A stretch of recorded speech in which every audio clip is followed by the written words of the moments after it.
Shame. Let me find out I was on mute the entire time. But thank you guys for pulling up. I would like to give a initial trigger warning, just a warning to let everyone know that tonight's topic is going to be a little touchy for any of you who may have went through anything traumatic as a child, or just don't handle information such as missing cases and detective work and things like that. So I did want to give that trigger warning, letting everyone know, and we'll get the show started. Thank you for coming.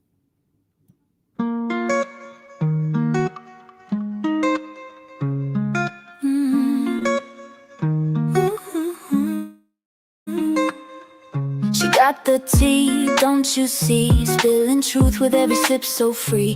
Got the documents, got the receipts. Every story she completes. Grab your tea, it's a hot topic spree. Sipping truth with a side of glee. Box of chocolates, sweet and neat. Hot tea's here, take your seat.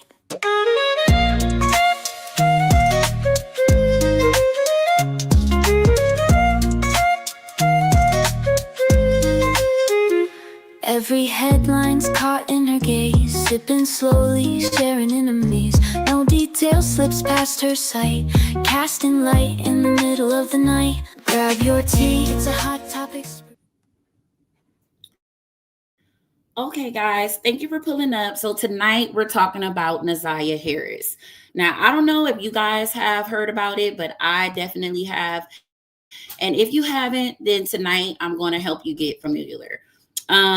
If you have heard about the case involving and surrounding around Naziah, she's missing currently. She went missing on January 9th of 2024.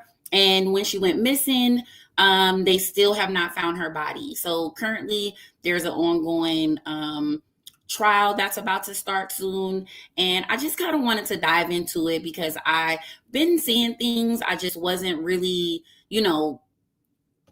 kind of digging deeper into it. So something caught my eye the other night, and I was like, I guess it's best that I just kind of look more into it, see what I can find, see what I see, because I really didn't understand why were we seeing a trial and there wasn't a body. But I'll go ahead and show you guys a picture of Naziah, and then we'll jump right into it. Let's see. Now, once again, she was 13 years old, and she was living with her aunt and her grandmother. Now, her grandmother is who got full custody of her. Her mom, I guess, was on drugs and she wasn't able to properly take care of her. She wanted to. So she gave her to her grandmother. Now, when she gave Naziah to her grandmother, Naziah was a baby, and her aunt also lived there. Her aunt was a twin. Her name is Shannon Harris. She was dating a guy by the name of Jarvis Butt. So I guess Jarvis was a registered sex offender years prior to meeting the Aunt Shannon. Shannon still decided to, date him and have 5 children by him. And then based upon information that I recently saw, it looks as if he had been probably messing with Naziah for years. It just came out that he was messing with her since 2022 via text messages that we saw online. I am going to go over and play those text messages so you guys can kind of see and get a idea of what the case is even in court for without a body, because still to this day they haven't found her body, but they have found things related to or pointing to evidence that she is no longer with us, but we don't know that for sure. So we are going to use the word alleged and possibly and so on and so forth. So give me just a moment, guys, and I'm going to go ahead and pull up some content where we kind of get a background of what's going on in the case. Okay. Be sure to let me know if you guys have any questions. I feel so bad because it's like a baby that age, and then your aunt's boyfriend, who's supposed to be like your uncle, is basically, allowing you to be harmed by her boyfriend, and she's not even really doing anything about it. So I don't know. Just is a sad sad situation, and I just wanted to get caught up on it. I wanted you guys to kind of do it with me because I don't want to be left out when we get a verdict, you know? So I'm going to go ahead and start the text messages.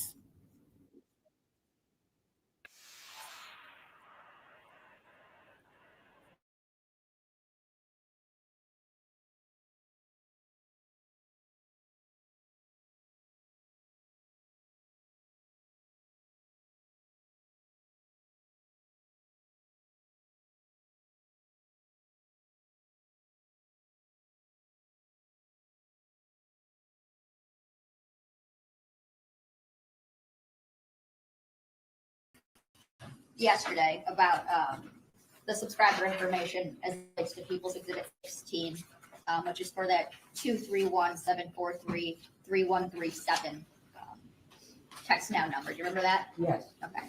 And I had asked you about the phone ownership dates. What is the actual registration date as it relates to that phone number for Keziah Harris? These are limited. If I could look at the report to refresh. Yes.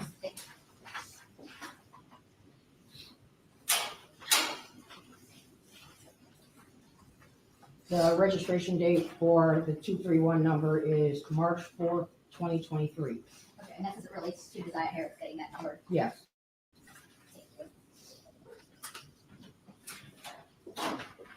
Thank you for the super chat, Angela. So basically, she's given a time frame of the text messages. They started back in 2022. Thank you so much, Angela, for the super chat. Now, I want to just backtrack a little bit before getting back to the messages. You had stated yesterday that when you searched Mr. Buck's home, you had found some guns. Yes. Did you, in any other searches, did you find any other kind of weapons? Yes. And what were the, well, first, where were they found and what were they? When we had searched Nev, there was a firearm inside the vehicle, the same vehicle that had Mr. Buck's phone. That firearm was later determined to be registered to Tashiana. When we searched Mr. Butt's car, there were several like kitchen knives in there throughout the car, various sizes. There was the weapons that were inside his home. And I believe that was as far as any weapons. There might have been some other type of blunt instrument or something, but nothing significant that I documented. Okay. And Mr. Butt's vehicle that Escalade was processed, Yeah. and those items were sent to the lab, Yes. and that's along with Miss Latricia Johnson's Nissan. Yeah. Okay. Now, I want to talk in your training and experience, having been with police for 24 years. Have you seen types of wounds made through clothing? Yeah. Okay. Now, So I am going to skip all the way to the text messages just so that we can kind of get the overview and caught up on everything, because here's where they're going to basically be discussing his conversations that he were having with Messiah. we got to hear some of these text messages in the interview, but going through them, that's it. We're going to start Thank now. you, Love and War, for the super chat. Thank you, Ready Forum, for the super chat. I appreciate it. Starting with People's Exhibit 15. And this is in Detroit. These are the messages A Bolden, I see you asked. from Thank you guys so much. 313-379-5882. And you have a copy with you? I don't have a copy of that. No. Can you read the messages that were sent from that number to Jarvis Butt's number, or I guess the messages that were captured? Hey, within People's sis. Exhibit 15?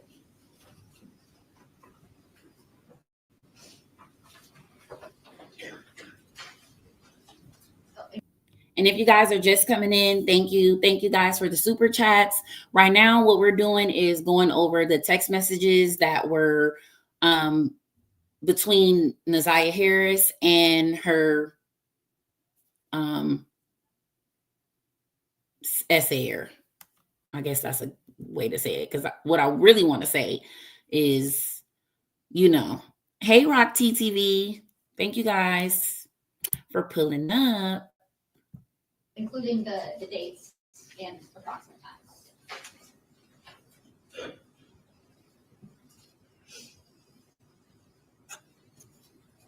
So the first message is September 24th, 2022 at 22:15 hours UTC.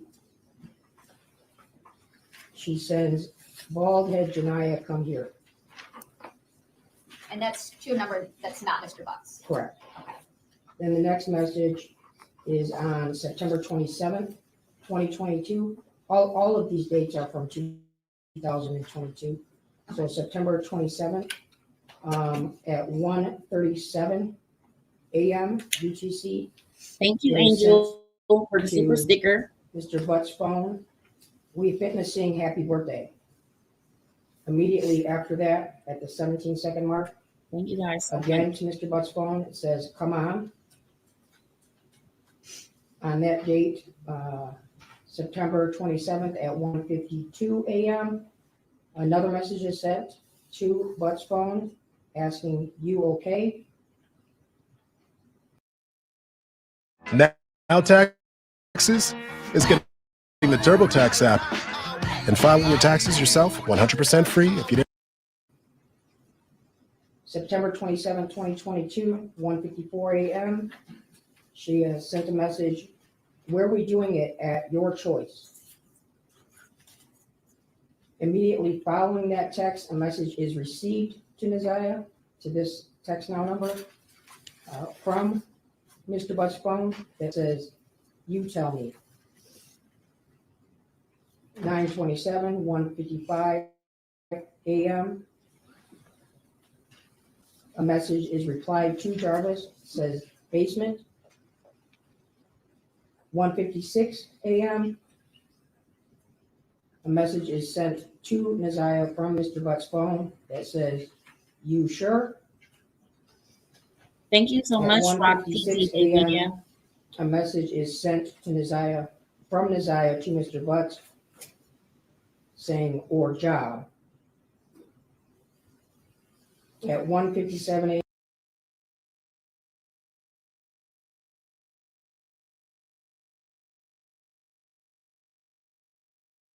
I don't know why I keep being muted, but anyways, what we just heard was basically text messages starting from 2022 of Neziah texting Jarvis and Jarvis replying to her, and then him also sending messages back and forth where they were basically saying they were having intercourse in the basement of the house. Where was the grandmother then?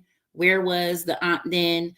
There's a whole bunch of kids there. Why are you guys not keeping eyes on her? So from my understanding, the grandmother had adopted the niece, and she was living there, and she seemed like she was looking for love in all the wrong places, and he was manipulating her. But we'll get further into it, because I do see a lot of comments all over the internet where people are like kind of trying to blame her.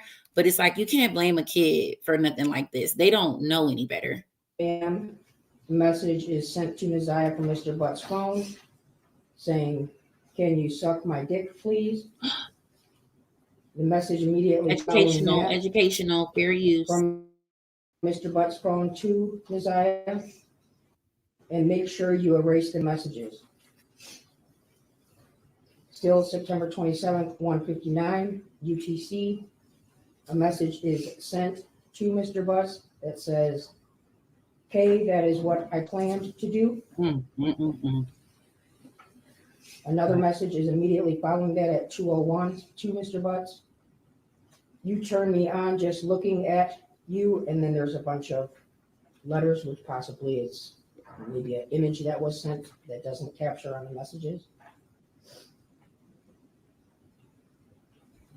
2:02 a.m.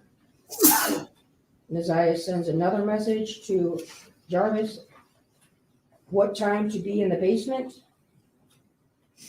2:03 a.m. He replies, and sends her a message that says, go change your clothes and take your panties off. Desire replies to Mr. Butts and says the letter K Hey, Esther. at 2:10 a.m. So 7 minutes later, a message is sent from Desire to Jarvis's phone. I hear you. What you looking at? Jarvis replies back immediately to her saying the letter U. Wait. So this is what got me last night. Hey, Sabrina. Thank you, everyone, for the super chats. Hey, Esther.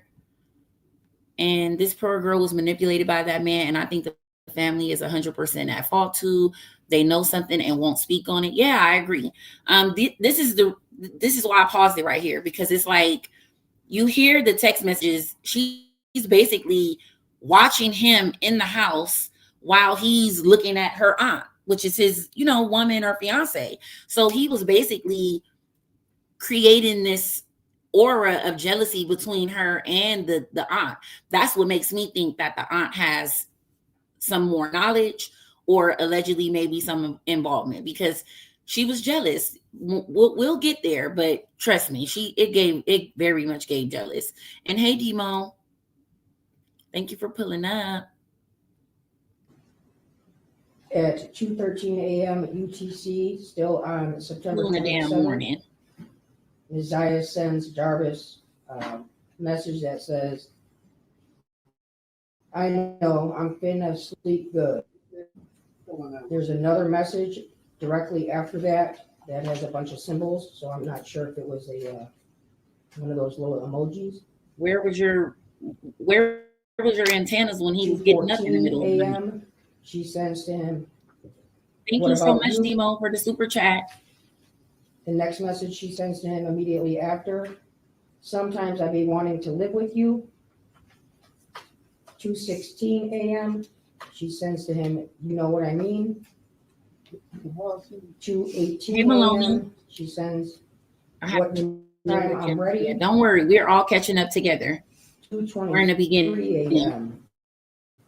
She sends to Mr. Butts' phone number. We not doing it or what? Now we're not doing it or what? Come on now. Oh my God. This is what really got me pulled in. When I heard, I don't even know everything that's going on. I just know that when I started seeing the bits and pieces of the preliminary hearing, which basically was the opportunity for the prosecutors to present their evidence to the judge to determine if he would even go on trial. And when I started watching those little pieces, I was like, this is the case that I've been seeing, but I didn't really know all this. I was like, nah, we all gonna do some investigative work, because they're all failing her, from the school to CPS to the aunt to the grandma, everybody. And thank you for everybody pulling up. She was definitely groomed. Sound like a grown woman in those texts. Definitely did. Yeah, I can't get beyond that part. There were other children in the home too. Yeah, and he had already been arrested for a long time. How nobody noticed her no period for 5 months? Her not asking for pads wasn't a sign. Girl, she was asking him for the pads. We gonna find all the tea for sure, because she was asking. There's text messages of her begging him for pads, which shows the neglect in the home. And thank you, Maloney, for the super chat. Thank you so much. 2:23 a.m. Isaiah sends to Mr. Butts, I really want you. Wow. In other news, Nevada residents are going to be happy to I hear really this. want you. It just came out. There's a new website.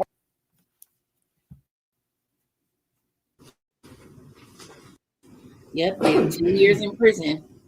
And gave This is still on the same day. It was for an 8-year-old and a September 4-year-old. 2022. This is now 2:23 a.m. UTC time. Mr. Butts replies to Isaiah, yes. 2:24 a.m. Isaiah sends pull your car down the street and come back. I'll be waiting. 2:25 a.m. Jarvis's phone replies back to her, come ride with me and Nye, N-I-Y. 2:25 a.m. She replies, did they say I can come? I agree, At Candace. 2:30 They all failed her. UTC, she sends him a message that says, I'm sorry, but love you. 2:30. UTC, he immediately replies back, come on. 2:31, Desire replies, I can't, I'm going to get in trouble. The next message is at 2:35. She sends, when you come back, drop Nye off, pull your car down the street, and I'll come in the base. I'll be waiting. Then immediately after that, she sends, basement, please. Jarvis replies, okay. At 2:40, Jarvis replies, you in the basement yet? Immediately after that, Desire replies back, yeah. Now we are the next day being, it's now September 28th. 2:28 a.m. UTC. She sends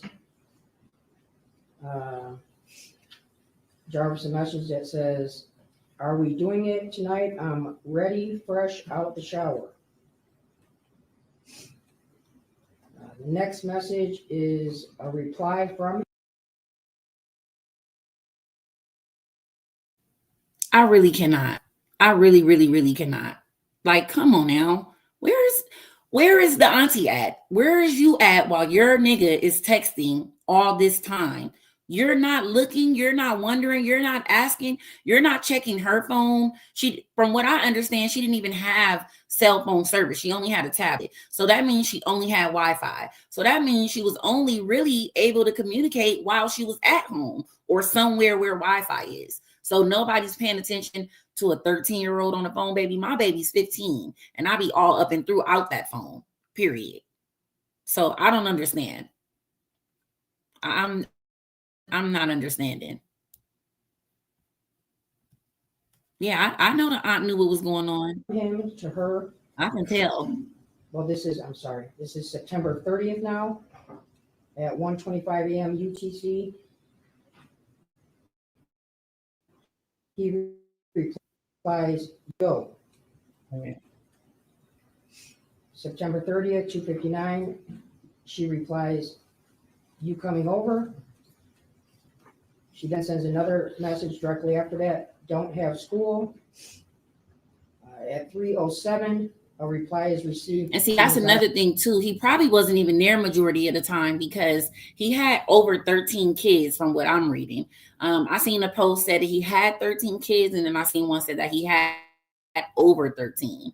We're gonna get to it. I'm gonna watch everything. How in the world is nobody checking her phone? The messages leaving her completely exposed. Shannon had all of her kids removed by CPS recently. Yep, I seen that because last night someone, I guess 2 bloggers that's been covering it, Roxy, which is I guess related to them, she's been covering it, and she went over there last night.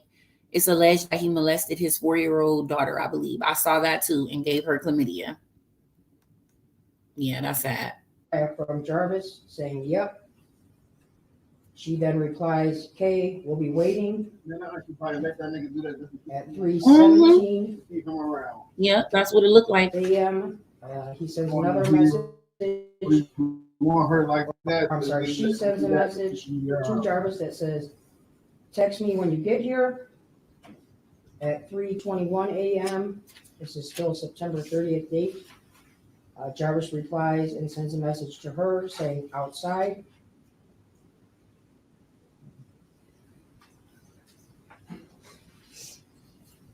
Now we have skipped to September 30th, but it is now on here at 23:13 hours UTC. This is She sad. sends a message to Jarvis saying, And this hey, is him you coming over? sitting right here. The next message is Now, October 1st, 2022, 1:51 UTC. She sends a message to Jarvis asking, "You coming?"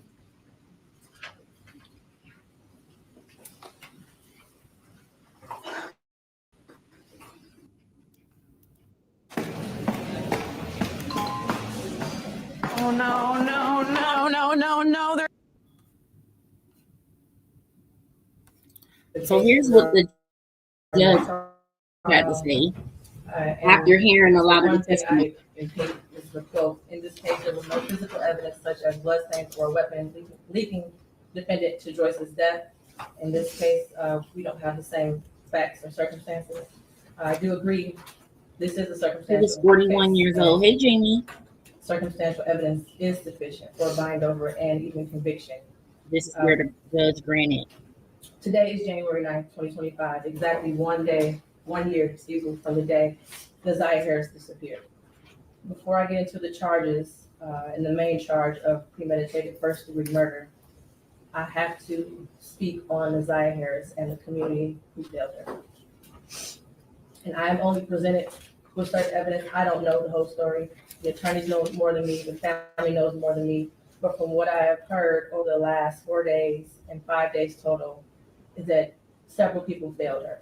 Indeed. I don't know where her mother is. I don't know anything other than that she was forced to live in a home where she was not protected or given the adequate attention and love.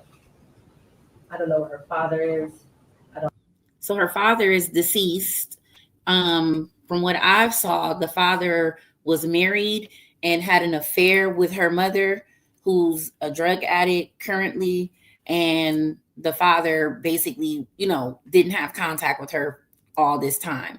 Once he found out about this situation, I believe that's when he, started to get involved, and he was sick. And I guess he was deceased as of May of 2024, I believe. And this case began in January of 2024. Don't have any mention of him in her life, no presence.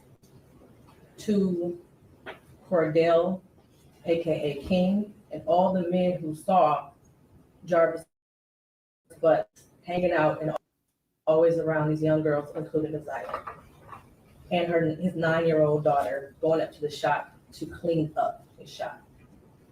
The school counselor who never showed up, or the person who was supposed to show up if that counselor was absent, after Naziah was on the floor on the day she went missing, saying that she needed to speak to someone and speak to a counselor.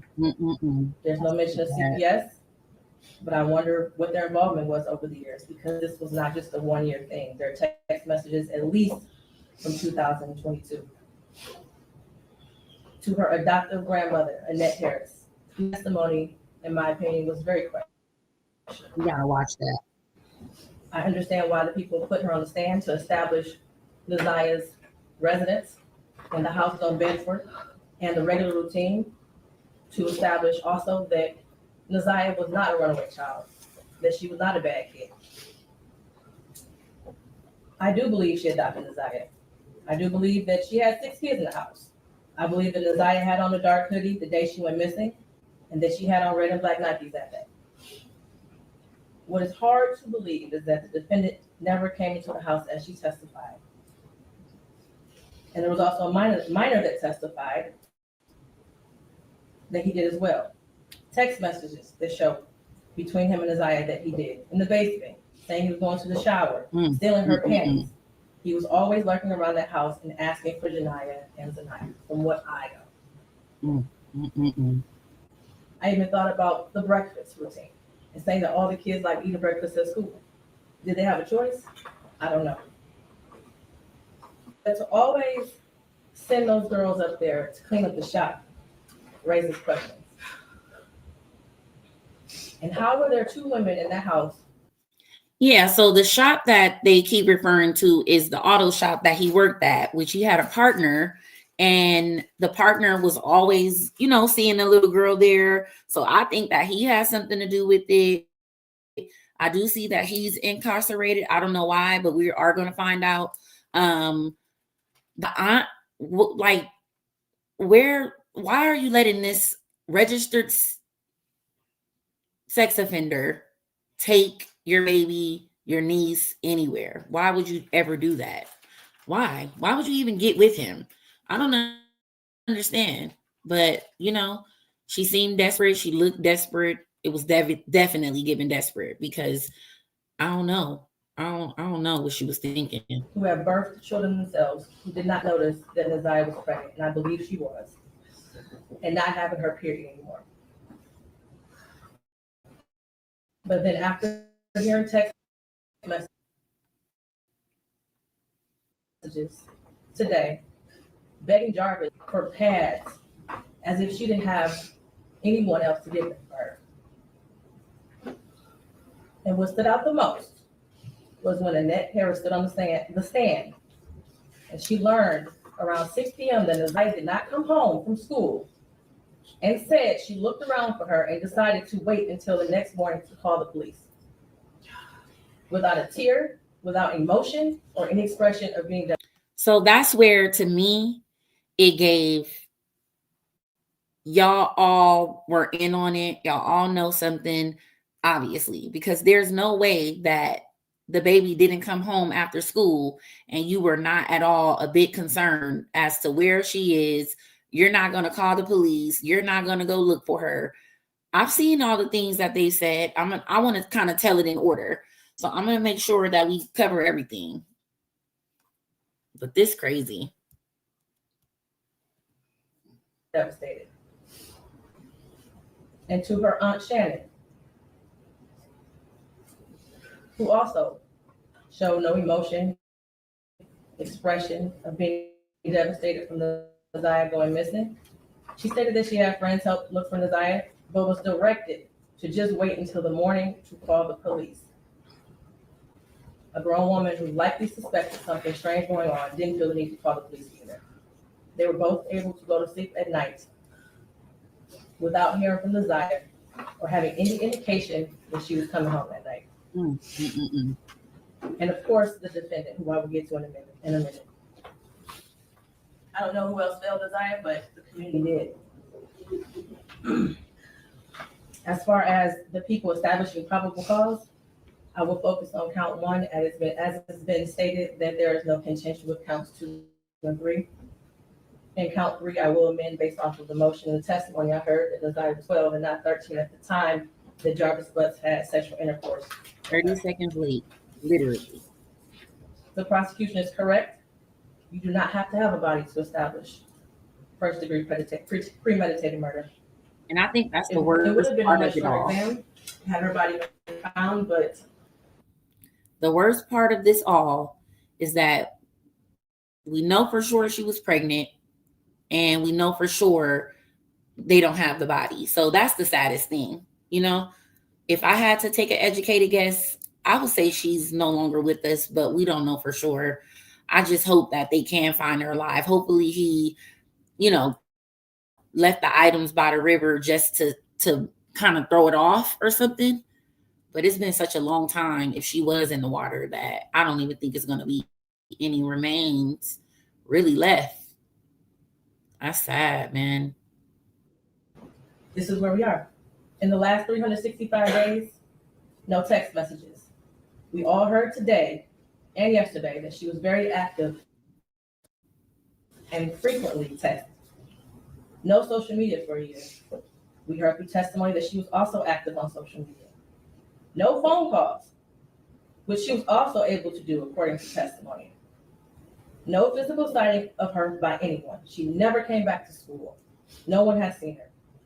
Medical records dated from July 2014 to October 2023 indicated that she had no life-threatening medical issues that would lead to a natural cause of death. The black hoodie found in the area of 7 Mountain with her DNA and blood on it. The holes in the hoodie consistent with some sort of struggle, violence, or weapon being used. And we know that there were no holes in that hoodie when she wore it to school. We saw a picture of her in a black hoodie on her last day that everyone saw her. I do believe her grandma testified truthfully about the sweatshirt that she had on and that was practically new. And the border agent who said that no evidence of animals would have destroyed the clothing or the shoes to possibly lead to animals tearing up that hoodie. The clear glasses found in the blue Nissan the day after she went missing. The behavior. Sorry, I was looking for the next video for us, but I'm gonna read a couple comments. When my kids were living at home, I couldn't sleep until they came in the door. One at home, he's 25 and still call to check his whereabouts if he's coming home. Facts. Baby, I ain't definitely going to sleep if my baby ain't made it home, or anybody that's at my house for that matter. How long has this been, Hot Chocolate? The baby went missing on January 9th, but they didn't report her missing until January 10th of 2024. So it's been a year since January last year, I believe. Yep. The items were bloody. Were they? I didn't see that part. Hey, Chandra, thank you for coming. You know he is getting handled in there by the inmates. The inmates were waiting on him. He could barely sit down in the courtroom. I saw that video too. Literally just started hearing about this not too long ago. Yeah, me too. The judge said the little girl disappeared on January 9th, 2024. Yeah, he's done for. Everything leads up to him. He was seen with her last. His sister testified against him. It's like Of the defendant when he snatched the glasses. They looked exactly like the glasses I just she want had him on to her tell where last the baby picture, is. according to the witness. The shoes that her brother described as the same shoes that were found also in the area of 7 Mile Bird near the hoodie. While this is still probable cause, the evidence all points to Jarvis Butts. His locations, him being seen with her last, the abortion searches, the abrupt silence between the two of them in text messages, and the constant lies he told throughout the entire investigation. And they were proven to be lies with text messages and other testimony.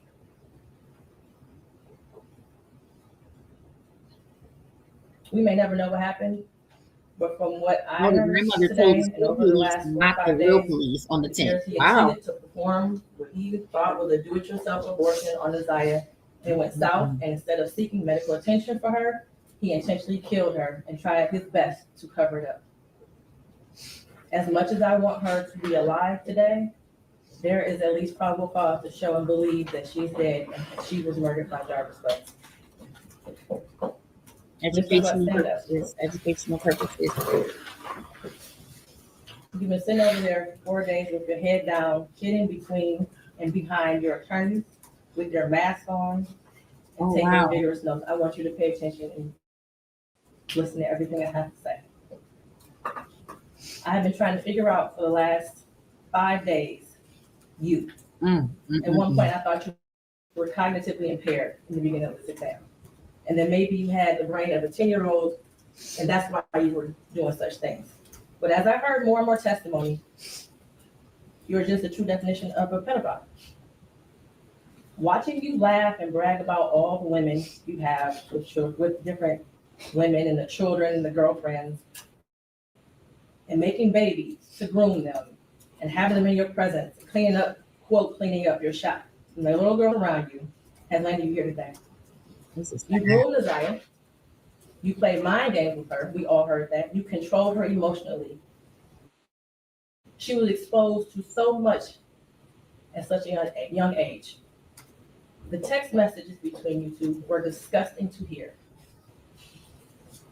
And to think that she had you saved in her phone as bae for life. Wow. Isaiah deserves so much more. Oh my God. And while I mentioned other people that failed her, Jarvis Butts, Oh my God. you were the monster in this whole picture. Everybody failed her. She did deserve love from her parents and Too everyone much. in her This life. went too She far. was ignored. She was neglected, and you took complete advantage of that. She wanted someone to love her, and she will never know what that feels like. Your children deserve more.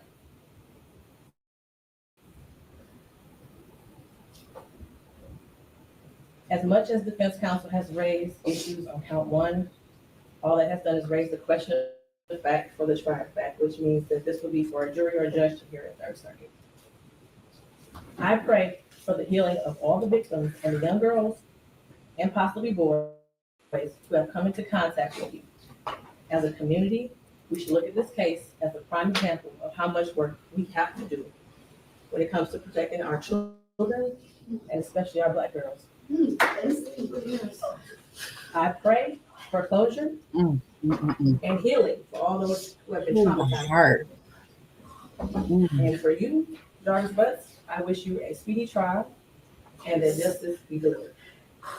Your bind over date is January 16th at 9:00 a.m. When was the date? I didn't even get to hear it. January 16th. Um, Now let me switch it up. Love and Hip Hop Atlanta is back. okay, let me pull up the grandmother's. Let me see. 1 second, guys. I'm gonna pull up now the grandmother's testimony, and then the aunts. All of them is they ain't no good. Period. I don't care. They all was in on this. They all knew something. Period. Point blank.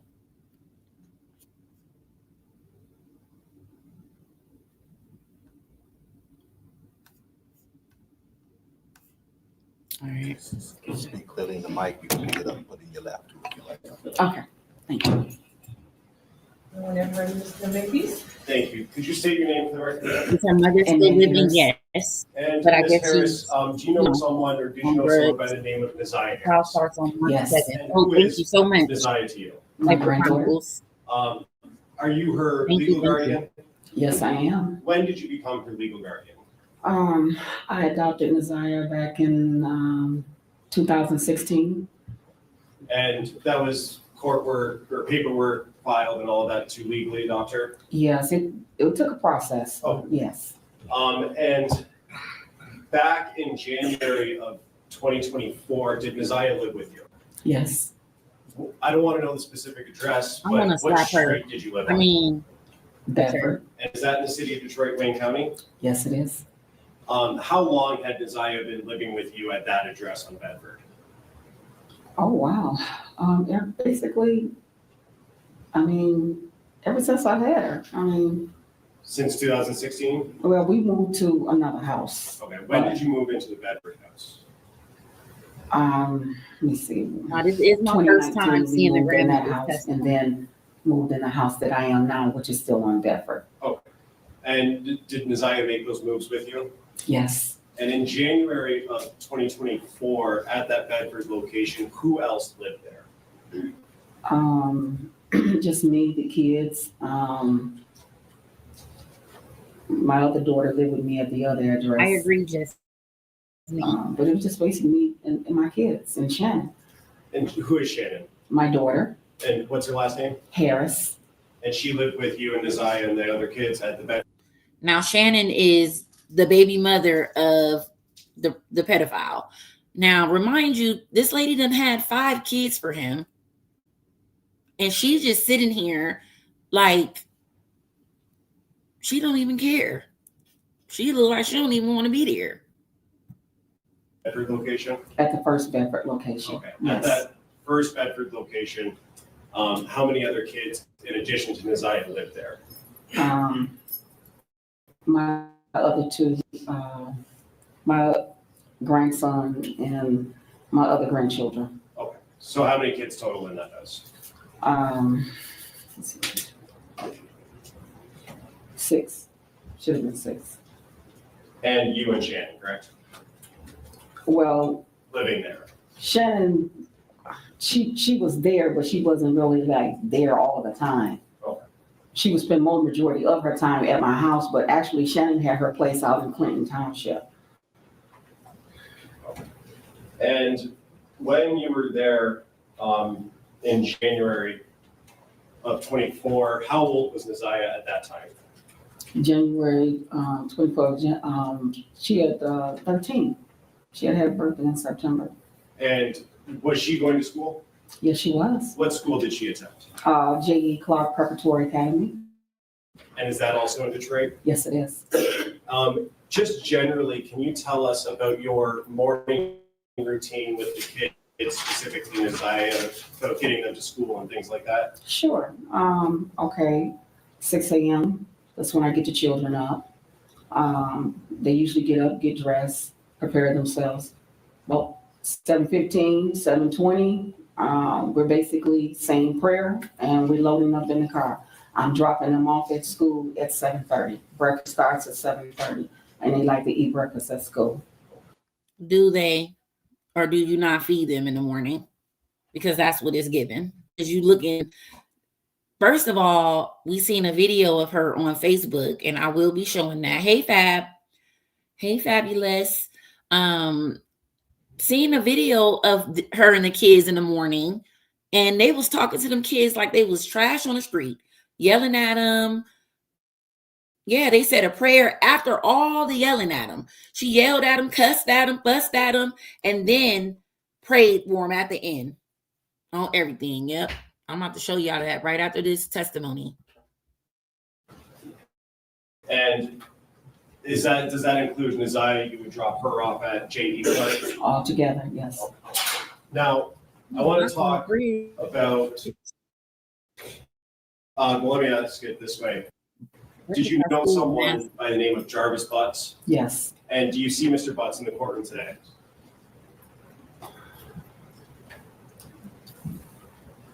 If you need to stand up and look around. Girl, you ain't blind. Is she? Is she for real?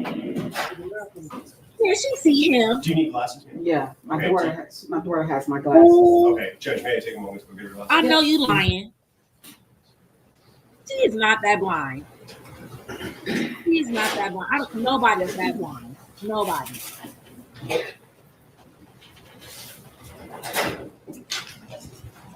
If I get that judge, I would have. Oh my God. Oh my God. I like this channel. I'm about to subscribe. I searched for info on this case. I know your channel popped up when I searched for name today. Oh, cool. Thank you so much. I will definitely be covering the case from here on out for sure. Thank you so much for your support. No, she is not blind. She knows she's full of it. She's full of it. May I approach witness, sir? Yes. Thank you. And if she put these glasses on and looked right in his direction, you know she was lying. If you could just stand up. How you knew he was to the right? Yes. Do you see Mr. Butts in the Oh courtroom my today? God. Could you point to him and identify a piece of clothing that he's wearing? Oh my God, I can't. Uniform. I cannot. For the record, the witness has Oh my identified God. Jarvis Butts, the defendant in this matter. So reflected? And may I approach the witness again, Judge? Yes. I'm approaching with what's already been admitted as People's 9. Yeah, Ray Charles could have seen them. What is she even talking about? It was And Ms. Harris, do you recognize the person in that photo? Yes. And who is that person? Jarvis Butts. I know she fucking lying. I just know she is lying. It's not even funny, but it's like, come on, man. This is not the time to be up in here doing all that. Like, this is your grandbaby, ma'am. You supposed to put on 20/20 vision. You should have never got up there without your glasses if you're that blind. What do you mean?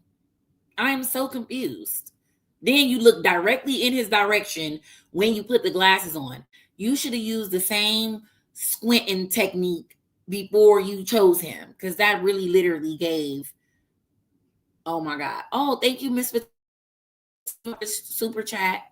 Thank you so much, you guys, for all the support and pulling up on us, because, you know, we usually aren't talking about things like this. So for 61 of you guys to be in the chat, I'm super grateful.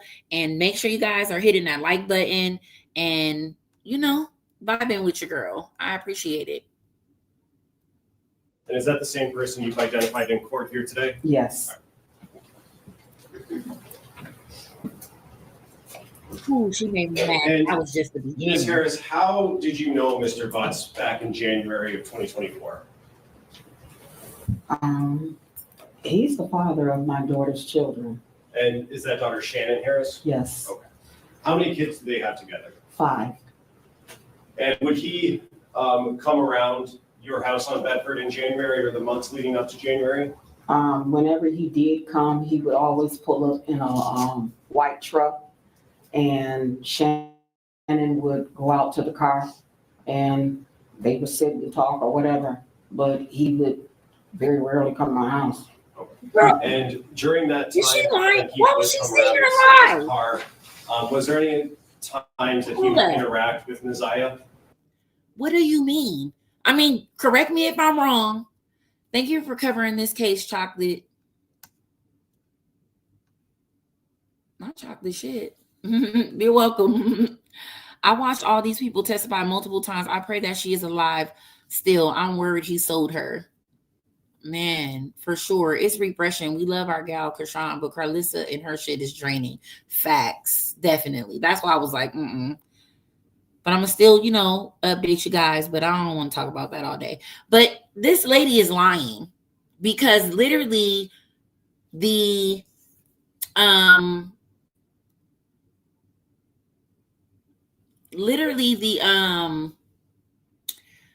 man is texting the girl and literally saying they're meeting in the basement. So obviously there's a way for him to be inside of your house pretty often. And if he wasn't there, how the heck did he ever? I'm not understanding. The other testimony stated he was around. Even Shannon said he comes in and be around. Wow. I'm going to just keep playing it because I don't want to drown him out. That you saw? Not that I remember, no. Okay. Now I want to talk specifically about January 9th. You had described your morning routine with the kids. Did you follow that routine on January 9th? Yes, I did. And did that include dropping Neziah off at J.E. Clark 7:15 to 7:30? Yes. And can you tell us what she was wearing on January 9th, 2024? Yes, she was wearing a pair of light powdered blue jeans with a light powdered blue jacket that had the black little fur around the collar. It was like a 2-piece set. And did she have a sweater on or a shirt on or something? She had a shirt. She wore a shirt underneath it. And you remember, did she have any other clothes with her on the 9th when you dropped her off? She had her little blue sweatshirt with the little hoodie. She had that with her. And do you know how or when she got that hoodie? I bought that hoodie for her. I guess it was in the fall sometime when I bought it. When I first, it wasn't nothing new. It was just one of her old hoodie jackets she used when she go to gym. Okay. And in terms of, if you know, the condition of that hoodie on the 9th, was it torn, ripped, damaged in any way? No, it was fairly really kind of like still new because she took pretty good care of her things. Okay. Mm-hmm. May I approach you? Yes. I'm approaching with People's Proposed Exhibit 12. Ms. Harris, do you recognize? She definitely what has I handed you? Yes. Crazy to me. And is that a picture of Neziah? Yes. And do you know when that picture was taken? The same day, January the 9th, she took this picture. Move to admit People's Proposed 12. Any objection? No objection. It'll be admitted as People's Exhibit 12.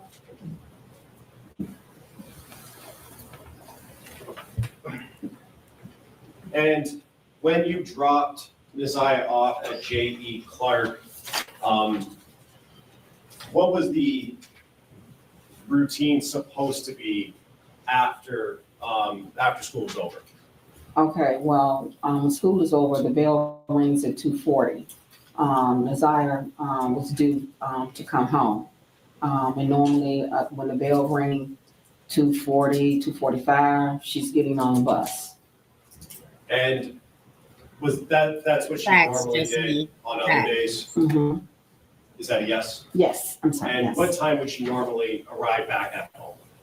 The Neziah would be walking in through the door maybe 3:05, no later than that. And on January 9th, did she walk in at 3:05? No, she did not. And were you home when she didn't come home? I was there for a little while, but I left out to run some errands. But no, when I got to the house, she was not there. And Hey, Tyra. at that time, did you have a conversation with someone else about her not coming home, Desire not coming home? Yeah, when I picked my children up from the after-school program, I went in and my daughter said, Objection, Board of Elders, from the hearsay. I'll rephrase the question. Okay, sustain. Just talking about what you saw and heard, and not asking for what anybody said, but did you talk to Shannon, your daughter? yes, about Shannon said she was not there. when you got home that day on the 9th, was Nasiah there? No, And did you eventually make a police report about her missing? yes, I did. Yes, I And when did you do that?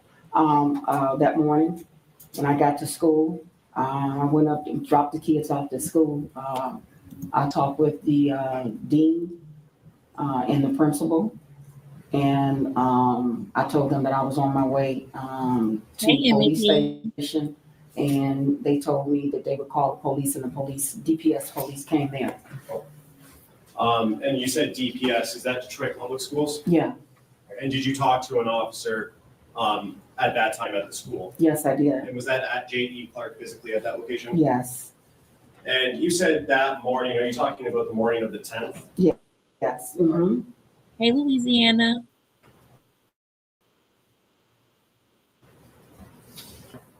Well, as far as I know, she was, I mean, there were times that she was sneaking, go on and, but yeah, she was. Okay. And did you keep track of her social media pages like TikTok or Facebook or anything like that? I tried, a lot of times, I would take her phone and stuff from her, so, to keep her from being on there, And after the 9th, did you ever see any posts made by Desire?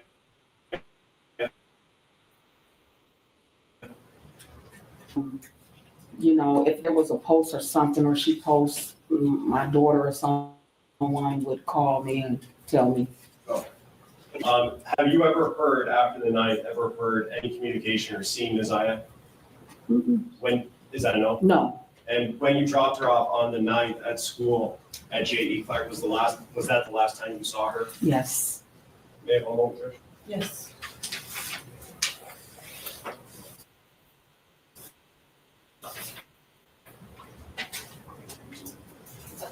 Just to follow up, I did forget to ask this. Her bus stop, how far from your house was that in walking distance? 5 minutes. Okay. Do you know where the location that she got dropped off at was, the address or the intersection? Right there at a 3 Mile Drive in Cornwall. And that's 5 minutes. Where from is your house? the emotion though? Like, why is she not crying? Why is she not caring? Why is she not giving it's not giving nothing. Like, it's not giving anything. That's crazy. That's really crazy to me. Shannon fifth child was born after Nasiah went missing. Her and that girl was pregnant together. Wow. This crazy. This grandmother, what kind of grandmother is you? Like, girl. And did Nasiah have any nicknames that people call?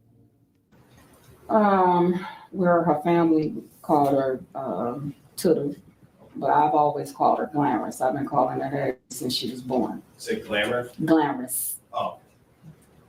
May I have one more objection? Yes. You said Tuda? Tootle. Tuda. Mm-hmm.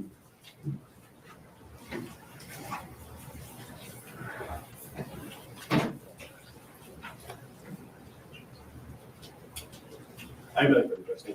Okay, Russ.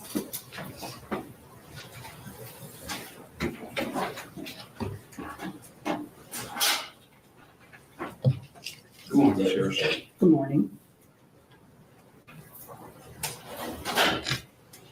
Now, you are Nasiah's maternal What's that, grandmother, right? Correct. Nah, You're she's not also- showing no emotion. Or adopted parent, correct? That's Correct. crazy. And you said you adopted her in 2016? Yeah, should have been, yeah, 16. Okay. Is her birth mother still around? She is. Okay, does she have a relationship with her? No. She doesn't have any type of relationship, no contact with her that you know of? Well, let me say this. I don't deal with my daughter, so she really didn't have no contact with Naziah like that. She only came around now and then. I saw that, MEP. And you testified that you currently stay on Bedford Street? Yes, And in fact, I think you testified you lived on 2 houses on Bedford Street. correct. And did not Naziah have? So with this just being the preliminary hearing, I think that they were just trying to get as many points across as they could. But I think in a real trial, which someone in the comments said is going to be starting in March, we are going to be covering it. Everything's going to come out, because I seen what really, like, I have been looking at this for the past couple of days, but then last night I did see where the sister's boyfriend was being interviewed last night by 2 bloggers, one being their cousin. You know, I don't know if she was a blogger before or after this happened, but I do know that she's a blogger now. Her name is Roxy. And then there was a guy named Mark. And they basically, you know, went to the house and interviewed the sisters. They look so different from what I originally seen pictures of them looking like. So I was like surprised by that. I'm like, what the heck is going on? Like, why they lost so much weight? But you know why? They're stressed out because they know their day is coming one day or another. So I'm gonna show y'all a picture of them. Let me see. Here we go.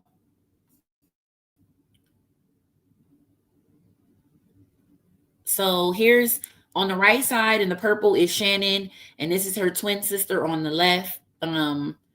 Somebody comment her name for me because I forgot it.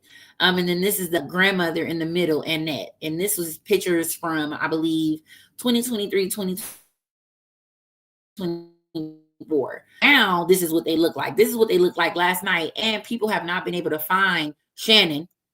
And then I guess this is the first time they've seen her in a while. So last night, Roxy is an advocate for people in the streets, and Mark is the blogger. He covered Detroit news. Right, and Roxy's, you know, related to them. That's her cousin. But yeah, they look crazy. They look so much different than the other pictures, don't they? And then Shannon looked possessed at this point. The house was nasty. It was just a mess, for real. It was a mess. And then basically Shannon's current boyfriend said that Jarvis, who did everything to Naziah, had been sleeping with both of the twin sisters, and so is he. That's what I seen last night, and that's when I said, oh, no. I need to be talking about this too, because there's no way that I'm about to sit here and be lost in the sauce when the trial starts and everything starts happening. I want to be caught up by then so that, you know, we can know what's going on.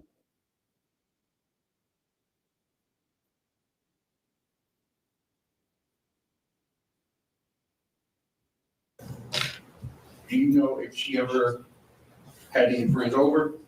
No, Did she ever spend the night at any of these friends' houses? no, And at your prior neighborhood, did she have friends that she may have spent the night over? no. You indicated that there are approximately So you 6 guys are children in hitting the that house. like button for me. Well, not now. When he asked me about the address, Yes. I lived at 2 houses, which is on the same street of Bedford. Okay. Okay, so the house that we lived in before, it was my children and my daughter's children. Your daughter being Shannon, No, Marquita. Marquita. Okay, that's her name, Marquita, the twin sister. Did someone say that for me? And did Naziah have any close Oh, relationship with any of Oh, your y'all gave children? them names, period.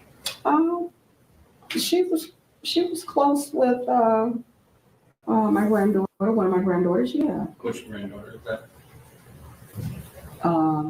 Naziah, Janiyah. Okay. All of their names are similar. Capricorn.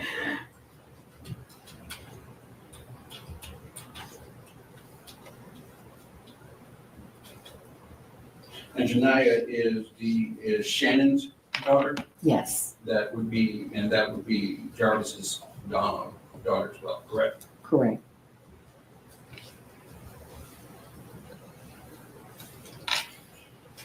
I'm getting tired And of like your Guilford Street address, how many adults live there? Just me and Shannon. Okay. When did Shannon move in?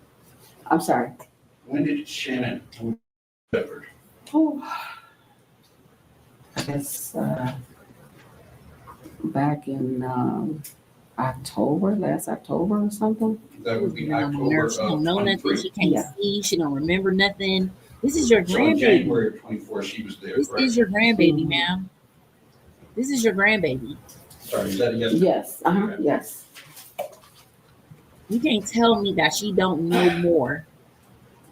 And you indicated The likes and that like and thank Desire you, chat. participated Period. in Thank you social guys for the media. likes. Thank you for all the support. She did participate in social media. She was on social media a lot of times when she wasn't supposed to be. So did you see her post or did you follow her post? I didn't see her really posting anything. I What you mean, at mean? times when I did check, I didn't find anything. Okay. And most of the time, if she did post something, my daughter's one would, let me know, if she posted Man, she something. was posting on Instagram every day. Don't know All about the who her man. Social media friends were. The only person that I know that was one of her classmates that she would post little things with one of her little classmates. Hold up. This lady is lying. She's a liar. And that's sad. I hate that for her. Like, why is you lying? Why is you lying? But it's fair to say there are some things you did not know. Yeah, was something, yeah. Mhm.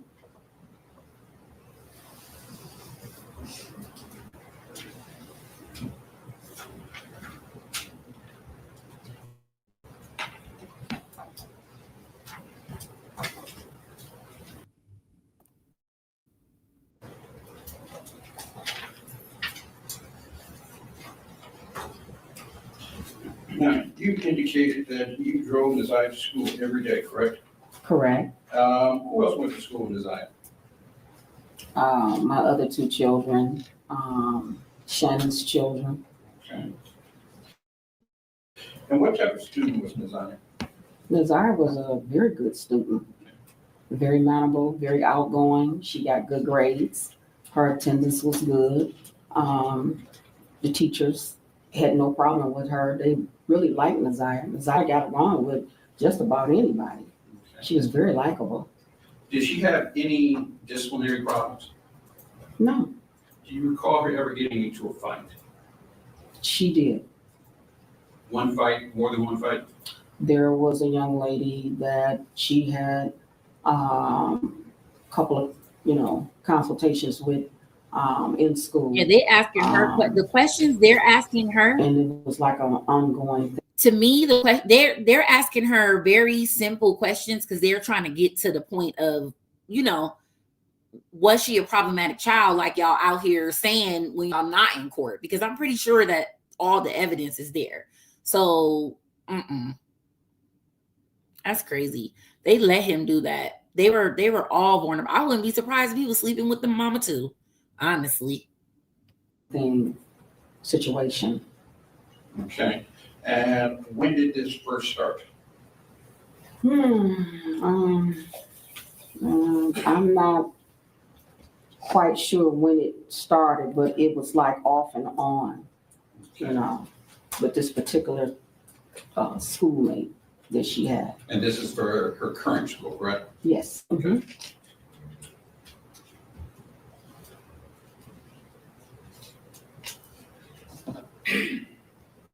And did Desire participate in any extracurricular activities? Was she on band or anything? She liked it, gym, robotics, art. I mean, She liked a lot of things that she was, involved in, And would any of these things cause her to have stayed after school? The only time she stayed after school is when she wanted to be enrolled in the The after judge school is program. definitely annoying.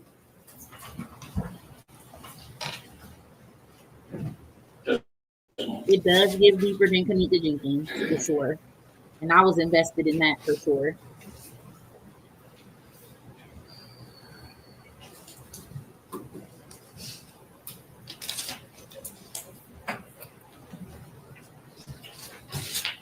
I just want to step back a moment. We asked you about her social media. You said there were some things that you weren't aware of on social media, correct? Did you ever check her direct messages? Like I said, I did, but when I did, there was nothing on there. There was nothing. No. Okay. Did you monitor any of her conversations? Yeah, I would, go check, No, you didn't. Okay. But like I said, a lot of times, I took Zai's tablet, from her, at one point, so there was really nothing that I knew of that she was on unless she got somebody. This lady is lying. I'm about to show y'all a video. She's lying. She's definitely lying. How can social media find all these videos of the baby, but you can't? Make that make sense. How can social media find them, but you can't? I'm trying to make it bigger, but it's not allowing me.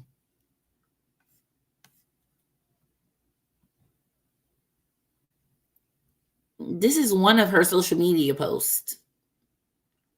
So you telling me that everybody else can find all this stuff, but you can't? And you the grandma? And maybe not, because you can't see, but your daughter can. And your daughter says she logged in the tablet and had all the passwords. So I'm not understanding.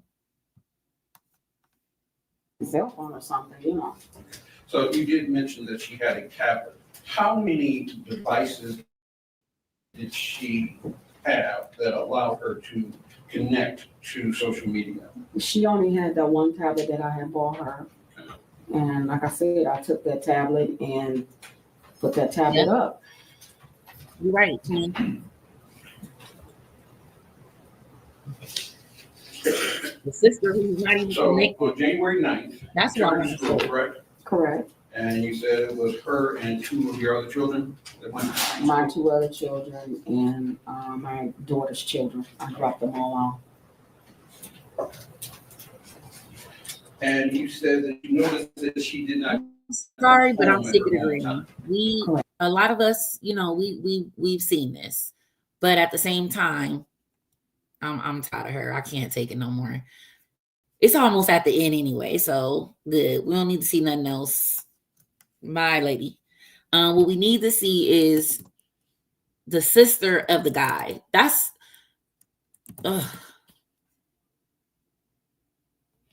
this is too much. I need to give myself a trigger warning because it's too much. It really is. This is a lot.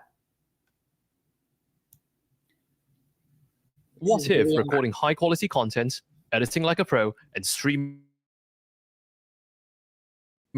like a star was as simple as hitting? They told me that This is a sister of him. And do you know someone named Jarvis Butts? Yes, And how is it that you know him? he's my brother. Okay. And So her mom's how on old is drugs. Jarvis Butts? Her grandma had custody. And do you know his birthday? Yes, When's his birthday? November 21st, 1982. And do you see Jarvis Butts in the courtroom today? I saw him walking in. Oh, wow. Okay. And can you point to him and tell me the color of the clothing that he's wearing? He has on, I believe it's dark green shirt. He's sitting behind the lady to the side of you. And you're going over the record reflected when it says identified the defendant in this case? So reflective. And just to be clear, you said I saw him walking in. You saw him when you were walking in or when he was walking in? When I was walking in just now. Thank you. And Ms. Butts, where did you know Jarvis to work?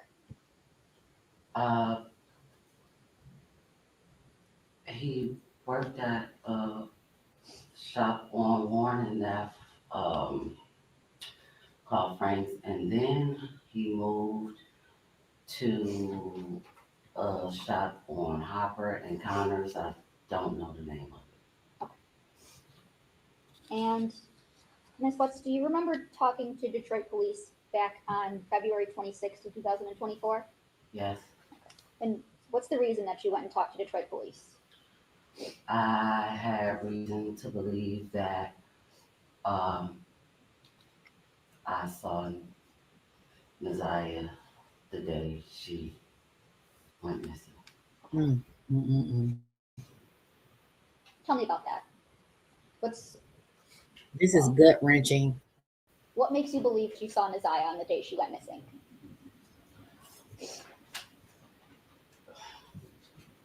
Where do you want me to start this off?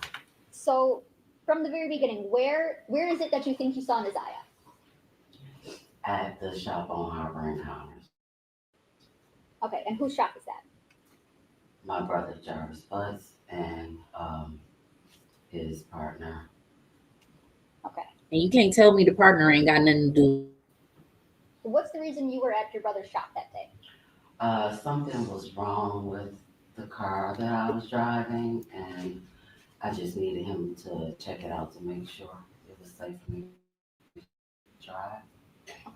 Do you recall about what time did you go to Jarvis's shop that day?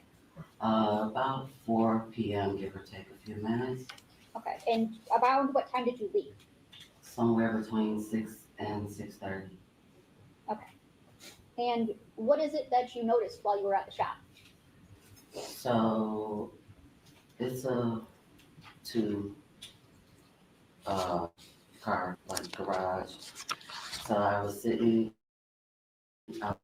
outside of the shop in my car because they were working on it. So I see you guys in the comments. I wanted to add to some of that. So the baby mama, the daughter, Shannon, she knew he was a sex offender. So why would you even get with a sex offender? That right there alone lets you know that you don't even care from that part moving forward. So they weren't going to pay attention to none of these signs. They didn't care. This was probably his whole ploy of getting her pregnant so many times anyway, to keep in touch with Naziah. He wanted Naziah the most, obviously, because from what I seen, she was jealous of the little girl. Yep, that's what I got from it. Did anybody else get that from it? Because I got that from it. So her daughter was also being assaulted. She was 9 years old. So it was the daughter, it was Naziah, and then the sister, who's the twin, her daughter was also around, seeing times where they were having intercourse in the shop. She said one time Jarvis, this little girl was 9 years old. I seen her father speak out. She was not the aunt that was with Jarvis, but the twin aunt. She was her daughter.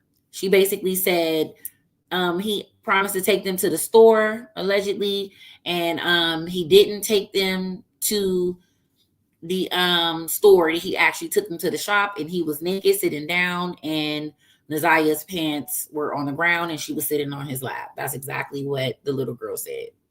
Sad. So sad. The car on the inside. As I sat there for the time that I was there, I kept seeing a little girl get in and out. Okay, we'll watch the aunt's testimony next. We're not even going to watch all of this. And going back to his car. Okay, so I'm going to stop you right there. Whose car are we talking about? My brother. Okay, and what kind of car was it? I believe a Cadillac Escalade. Okay, do you remember what color? Kind of like a. Ooh, she texted that? White. Off. Oh, wow. Okay, and you said you described this as a Now that I didn't see, garage Benny. shop? Yes. Okay, and I want to approach with people's exhibit 7. Okay. He did, Tabitha. He did. Now, Ms. Lutz, do you recognize what is it we're looking at in people's exhibit 7? Yeah, Okay, what is that? that is the shop Okay. right in the middle. And where at were you parked when you saw someone getting in and out of Jarvis's truck? In front of the car doors of the garage right here, I was parked facing, I don't know what direction it is, but going towards garage. I was like in front, but outside. Okay, so you were kind of parked parallel with the road? Yeah. Okay. Can you draw a T where your truck was? My car? Yeah, your car was. Can I? Yes. So Fab, this lady doesn't know the child at all. This lady is the sister of the suspect, Jarvis. So on the day that the little girl went missing, hey, Eurisha, on the day that the little girl went missing, which was January 9th, she didn't go home from school. At 3 o'clock, there was 2 directions she could go, either one direction to the school home, or one direction to the shop. She went towards the shop direction. The shop partner of Jarvis, who's the accused, he said that they picked her up. They took her to the shop. And then the aunt said that when she got to the shop on that day, she seen a little girl. This is basically what she's going to testify to now. She said she seen her and she asked him who was she, because she didn't know who she was. And why did you have a little girl with you? And he said that it was his partner's niece. But the whole time, she said something like that. And the whole time he was lying. So she didn't even know the baby.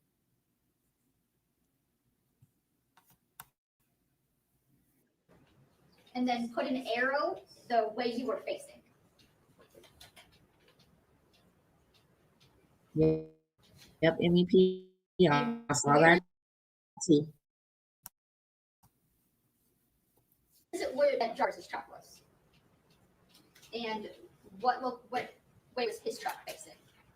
It was facing my direction, so the front was Towards you. Okay, so put an arrow for that direction.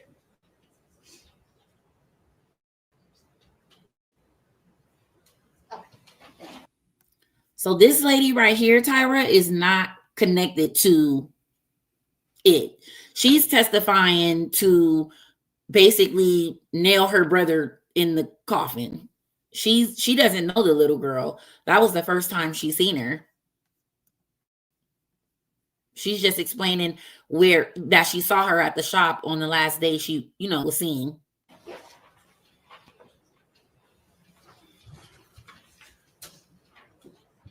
Now, do you get a look at this little girl that you see getting in and out of his car? I saw her as she was walking. I never saw her face. Did you see any clothing? I did. Okay. Okay, I see you lost, twin. So Shannon was Naziah's auntie, which Shannon is the auntie, and Shannon was the girlfriend and the baby mama of the predator, Jarvis. Jarvis's girlfriend. And she had 5 kids with him, which are all younger than Naziah. Naziah was living in the same home with her grandmother, who's the mother of Shannon. Did anything about the clothing stick out to you that you remember? I just remember her having on a colorful jacket. Okay. And what door, which side do you remember seeing her getting in and out of Jarvis's truck? Or did it change? I don't really remember. Okay, that's okay. So you said you mostly remember a jacket, a colorful jacket. Yes. Okay. Now, I'm going to show you what's marked as People's Exhibit 2, which is already admitted, and People's Proposed Exhibit 10. You understand my approach? Yes. Thank handing you, it's marked as People's Exhibits 2 and 10. Okay. Do you recognize anything in those photos? Yeah. Yes? Yes. What is it that you recognize? Right here, this jacket. And for the Do I record, think you're the sister pointing knew? up in channel 1. Do I think the sister knew what he had gone to jail for before he met Shannon? I mean, why wouldn't she know? That's her brother. I mean, you going to his shop, so you had to be in communication with him his entire life. I mean, maybe not. I don't know, but she had to know. She seemed suspicious when she seen the little girl getting in and out of his truck. So I think that she knew, this little girl shouldn't be in your truck. Why is she up in your truck? So then that's probably why she asked him, but he lied to her. So he threw her off. The first day she didn't come home from school, the grandma supposedly told the daughter not to call anyone until the next day. Where they do that at? Facts. The whole family is full of alleged pedos. The aunt knew that Jarvis was a convicted ex-offender and still had them babies by his whole. No profanity. But yeah, she knew better. She knew better. And you recognize this like pink colorful That's why jacket? stay tuned, guys. Okay. I'm gonna go over everything. I'm literally gonna cover every That's corner. in People's Exhibit. This is our 10. first day covering it. I can't cover everything because I don't want to keep you guys all night. I know it's late. Some of you guys are on the East Coast. I'm on the West, so it's a little early for me. But I'm not gonna keep you too late. But we're gonna every day, every night, sometimes in the day, we're gonna cover Any it. objection? We're gonna get all caught up. No objection. Okay. And I want to do it together. Like I know a lot, but I want everybody to do it together. Where is the what you recognize People's Exhibit 2?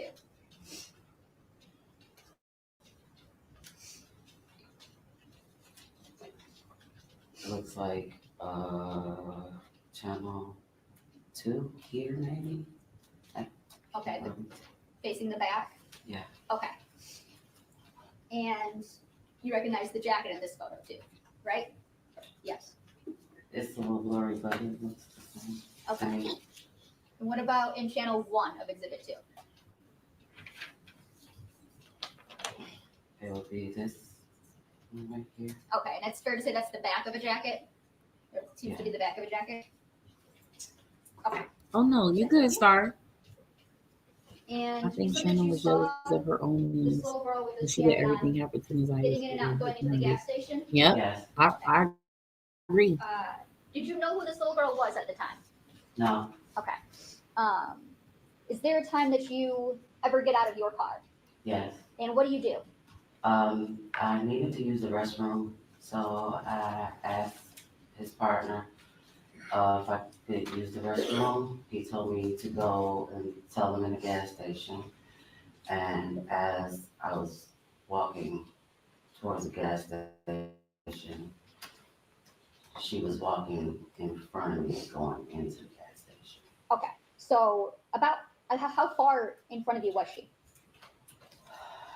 I would say maybe where the gentleman in the gray blazer is behind. I'm gonna go to the sister's testimony only because we kind of know what she's saying. I'll just sum it up so we don't have to watch the whole thing. What she basically was saying in her testimony is that I went to my brother's shop. I took my car there. I seen a little girl sitting in his truck that I didn't know. I asked him who was the little girl. He told me that it was his partner's niece. So that's probably why she didn't say anything. But if she knows her brother's history, I wouldn't care who niece it was. She needs to get up out of your car and go home. Why is she here? I would have asked more questions too. But you just never know. I wouldn't blame her. I think she did the right thing because she did go to the police. She called Shannon or someone and asked for the detective's number when she realized the little girl was missing. So I respect her for that, honestly. I think she's doing her part, we want Shannon's testimony.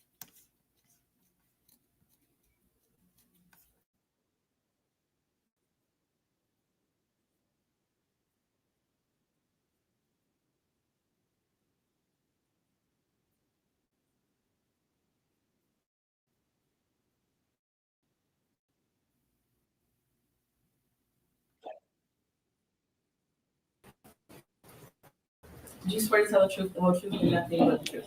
Yes. Watch your step, please. Have a seat. When speaking to this mic, you also pick it up and hold it in your lap. Well, this is Shannon's testimony. So this is the aunt. Whenever you're ready. He calls it. Thank you, Judge. Because I just keep playing it and not saying anything. Okay, twin. So this is the aunt who had the 5 kids by the guy. She's the girlfriend of him. She's the aunt of Naziah, you know, so that's her relation.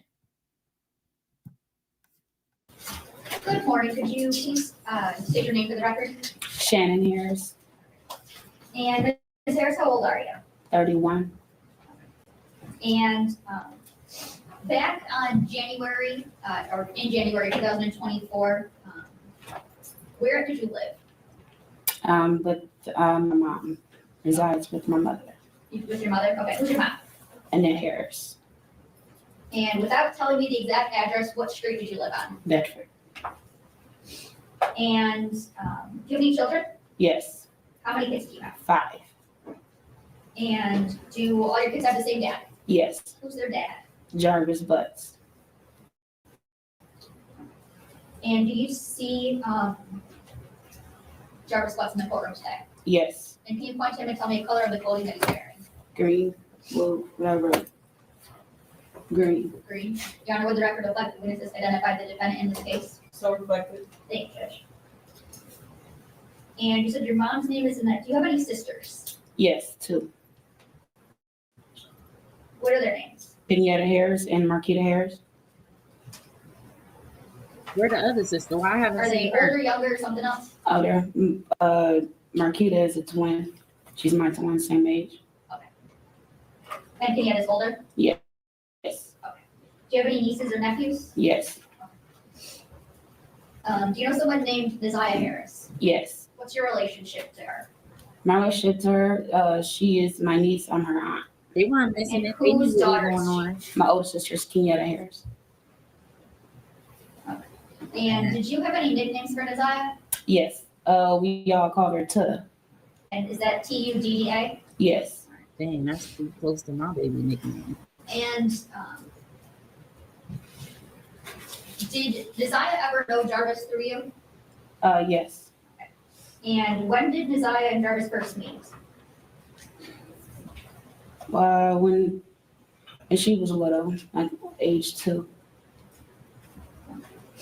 And can you kind of describe the relationship between Naziah and Jarvis? Should be just the uncle and the niece relationship. No more Not than it that. should be. You what? It should be. It should have been, it could have been, and it would have never been because, baby, he was a sexual predator. It shouldn't even been a chance of him being around your niece at all, or you, or have no kids by him. What are you even talking about? What is she even talking about? It should have been nothing, but we know now that that's not the case. Even you knew before. So why the hell are we acting like you? How often would Jarvis be around, Right. like at your house with you? He will call That's the beginning. or say, can he come see the kids, or the kids will ask him to see their dad, and he will come pull up either to my house where I used to live or at my mother's house. Then the mom just say he wasn't Would no Naziah more. ever be around? All the kids would be around. To your knowledge, would Naziah ever text Jarvis? From my knowledge, no, unless I will have her to text. But to your knowledge, you didn't know of any kind of separate outside relationship. No. Would there ever be times where, where did you know Jarvis Butts to work? Pardon? Where did you know Jarvis Butts to work? Where did I know him to work at? Yes. He worked at 2 different locations. The first location would be on East Warren, and the other location would be on Gratiot and Connor. And what were those Okay, locations? Cora. Those are the auto repair shop. I'll put it on the screen. Would you ever know Naziah to help Jarvis Butts at his shop? Yes, he will call me and say, hey, if I can get our daughter and Messiah to come and work up at the shop. And I would say, let me ask my mom first regarding Messiah. And which Thanks, daughter of Jenny. yours would that be? That would be my oldest, Janiyah. Would you ever know Messiah to go to Jarvis's shop alone? No. Yep, Danny. The grandmother's statement where she said he didn't come to her house. Whose Her own birthday, daughter just proved it is as a on lie. or around September 26th? That's my oldest, my fourth oldest birthday. Do you recall a birthday party on September 26th of 2022? Yes. And was Jarvis there? No. Okay. And that would have been his son's birthday party? Yes.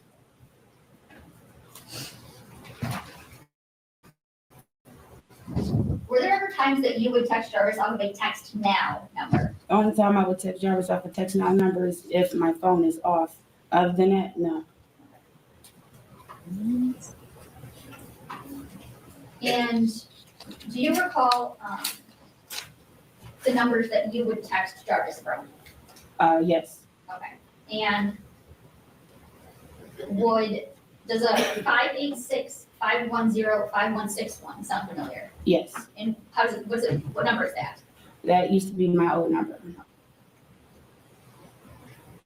And is that number that you would text Jarvis from? Yes.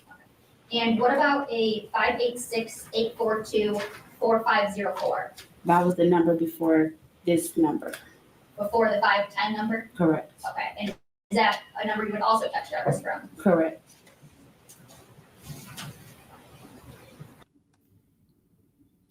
So, Z, you asked, is this man connected to this family somehow, meaning Jarvis? I seriously got to catch up on the case. So Jarvis is this lady who's the aunt of the little girl. It's her baby's daddy. So that's how he's connected. Hey, Miss TR. Yeah, so this is how he's connected. He was, having kids with this lady. And when he came around her, he was basically grooming and having an inappropriate relationship with the niece and one of her children as well.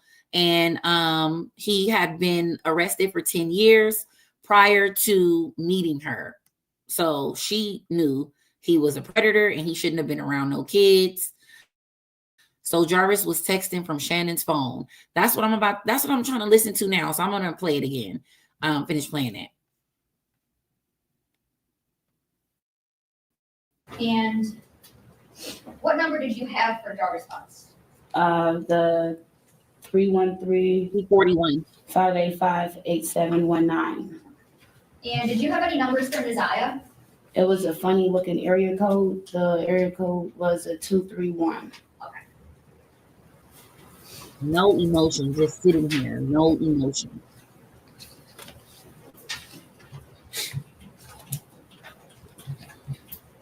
There's a reason why she said the numbers.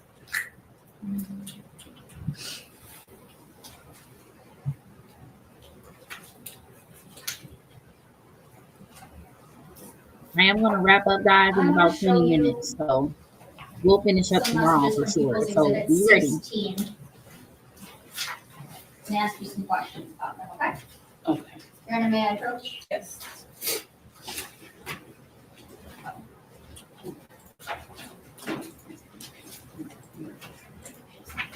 Messiah was texted from her phone.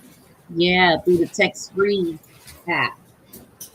The Text Now app. Oh, I'm going wow. to direct you to messages on or about June 27th of 2023. And I see his Do you sister. recall his those sister, his messages? sister. Right. Did you send any of those messages to Jarvis Butts? No. Okay. And do you know, I believe there's a phone number here that's highlighted. Whose phone number do you know that to be? Jarvis Butts. Okay. And you don't recall ever sending any of those messages? No. Okay. And now I want to direct you to messages from June 28th of 2023. How about any of these? Did you send any of these to Jarvis Butts? No.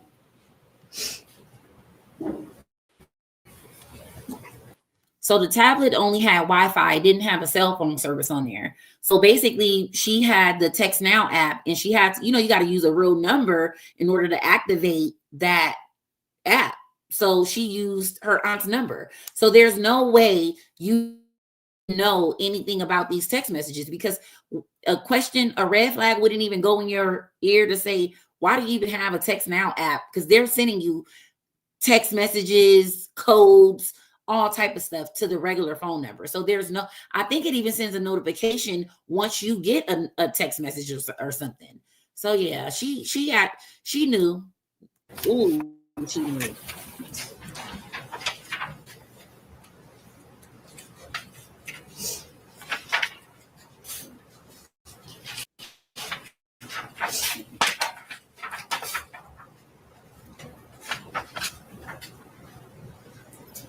No, Jarvis has been. What about any messages from July 2nd of 2023? Head down. Did you send any of those messages? No. And here's another thing. Look at how she's acknowledging that she didn't send the messages. You can hear the jealousy with the no. Like, I don't know about y'all, but I hear the jealousy with the no. No. Ma'am, you're reading inappropriate text messages between your nigga and your niece, and you don't feel no type of way other than no. You're not shocked about the text messages? No, you're not, because you've been seeing them. This is not the first time. This is not the second time. You've been knew them text messages was there, because it ain't no way that you're sitting up here with no emotion throughout this whole process. Like, where she's not found. That's what I'm not understanding. Where is the emotion?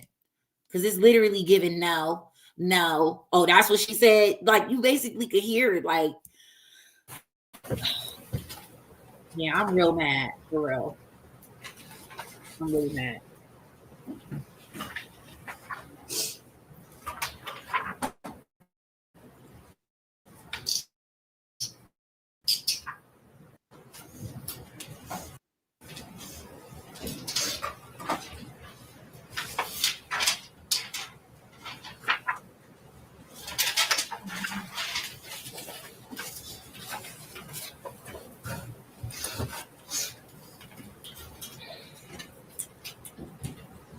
Just giving your nieces a side chick and you're back. What about messages from August 26th, 2023? Did you send any of those to Jarvis Butts? August 26th. How could anyone get jealous and not angry? A sick one. Hey, Leilani. A sick one. These aren't my messages.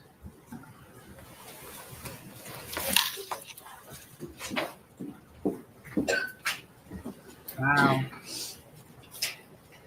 We just don't give a care in the world. This is crazy. Did Jarvis Butts ever tell you that Neziah texted him to meet up on January 9th, 2024? No. Did you tell Jarvis Butts about not being able to locate Neziah on January 9th, 2024? Yes. And tell me, how did you tell him that? I called him. He didn't answer. I sent him a message asking him, have he seen Tuda and whereabouts? And I said no, Tuda, and he responded back. Oh, wow. I didn't hear what you said. You called him, but not the police. Last part, I had, I texted him. Well, at first I called him. He didn't answer. The second time I sent him a message, still no Tuda. He replied back, oh, wow. Okay, thank you. Okay. And Goddess. I use Text Now too. You do get notifications. Sometimes, like if somebody leave you a voicemail or something, you'll get a notification on your regular phone number that you connected to it. They'll also send advertisements. Sometimes when you log in or log out on your Text Now number, they'll send you like a code on your regular number or the email attached to it yes, baby, you will get notification that you have a text now number attached. You can't even connect it without a text being sent to it to verify an authentication code. They definitely notify you on your regular number for sure. That's all facts. No cap.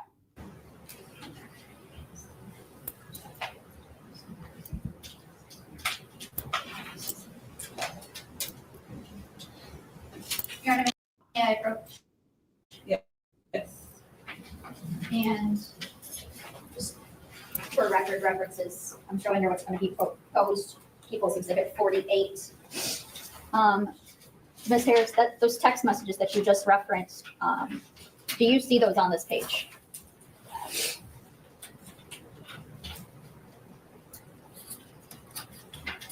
Yes. Okay.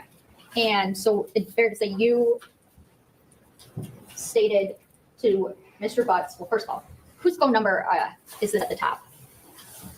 The phone number is my old telephone number. Okay, and who is the phone number below that? Jarvis Butts. Okay. And is this, I guess, these fairly inaccurately represent these two messages? 3, 4,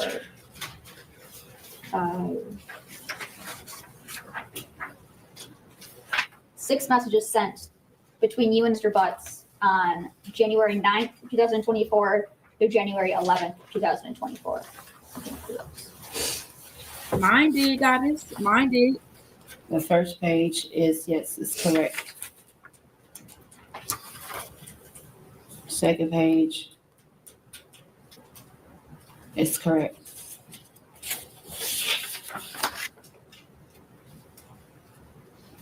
Yes. Okay. And so on January 9th, like you had indicated before, you had stated that you told him that there was still no Tutta. Correct. Okay. And you said he responded, oh, wow. Correct. Okay. And on January 11th. That's the prosecutor. Was Nilaya still missing? Yes. Okay. And did you ask Mr. So this isn't the real trial. This is just the preliminary trial. I heard he was in PC. I heard he was too, and I heard that they was getting him in there because I have a couple followers that's from Detroit, and they were saying like they're doing him bad in jail. Then I seen a video of him in jail where he couldn't sit down too, in court. So I wouldn't be surprised if they're doing him bad. And with Text Now, you get notifications. In order to even set up the Text Now, you have to send an authentication code to the regular phone number that attaches and links the two together. So you got to at least get that. So she had to tell her, she had to know to some extent. I mean, I'm not making excuses on why she should or should not have known, but somebody should have known something, period. Butts to do something? At this point, I just asked that if she's going to read from the text message, just the exhibit. I can. Moving to admit? No, Judge. Okay. These fairly inaccurately represent text messages between you and your phone to Jarvis and his phone between, well, they start back earlier. Some from December 3rd, 2023 through January 21st of 2024. These fairly inaccurately represent text messages between your phone to Mr. Butts and his phone? Yes. Okay. Your Honor, I move for the admission of People's Proposed Exhibit 48. Shannon is getting a well-deserved dragging on the internet around the world. So on January I wanna 11th, get ahead of stuff. did you ask Mr. Butts to do something? Yes. And what is it that you asked him to do? I asked him, can he share the missing flyer on his Facebook page? Okay. And did you send him a copy of that missing flyer? Yes. Okay. And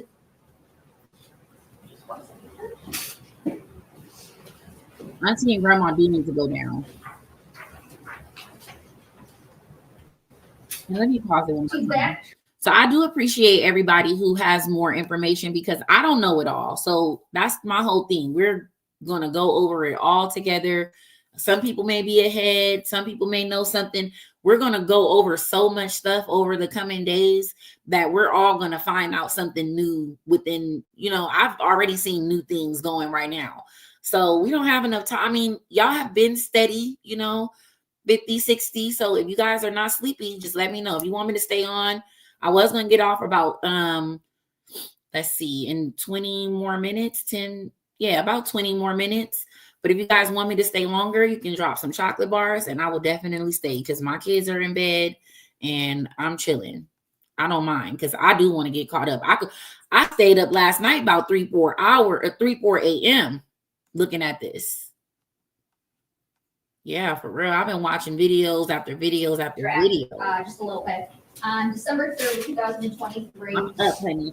All right, well, where's chocolate bars at? I don't see no chocolate bars. Y'all Sending want me to stay, messages but y'all want me to drop asking nothing. Mr. Butts if he needed Neziah for anything. Yes, I do remember. Okay. So do you remember this text on the first page of People's Exhibit 48? Yes, I do remember this message. Okay. And did you send that message? Yes. Okay. And what did the message say? Tada said, do you still need her too?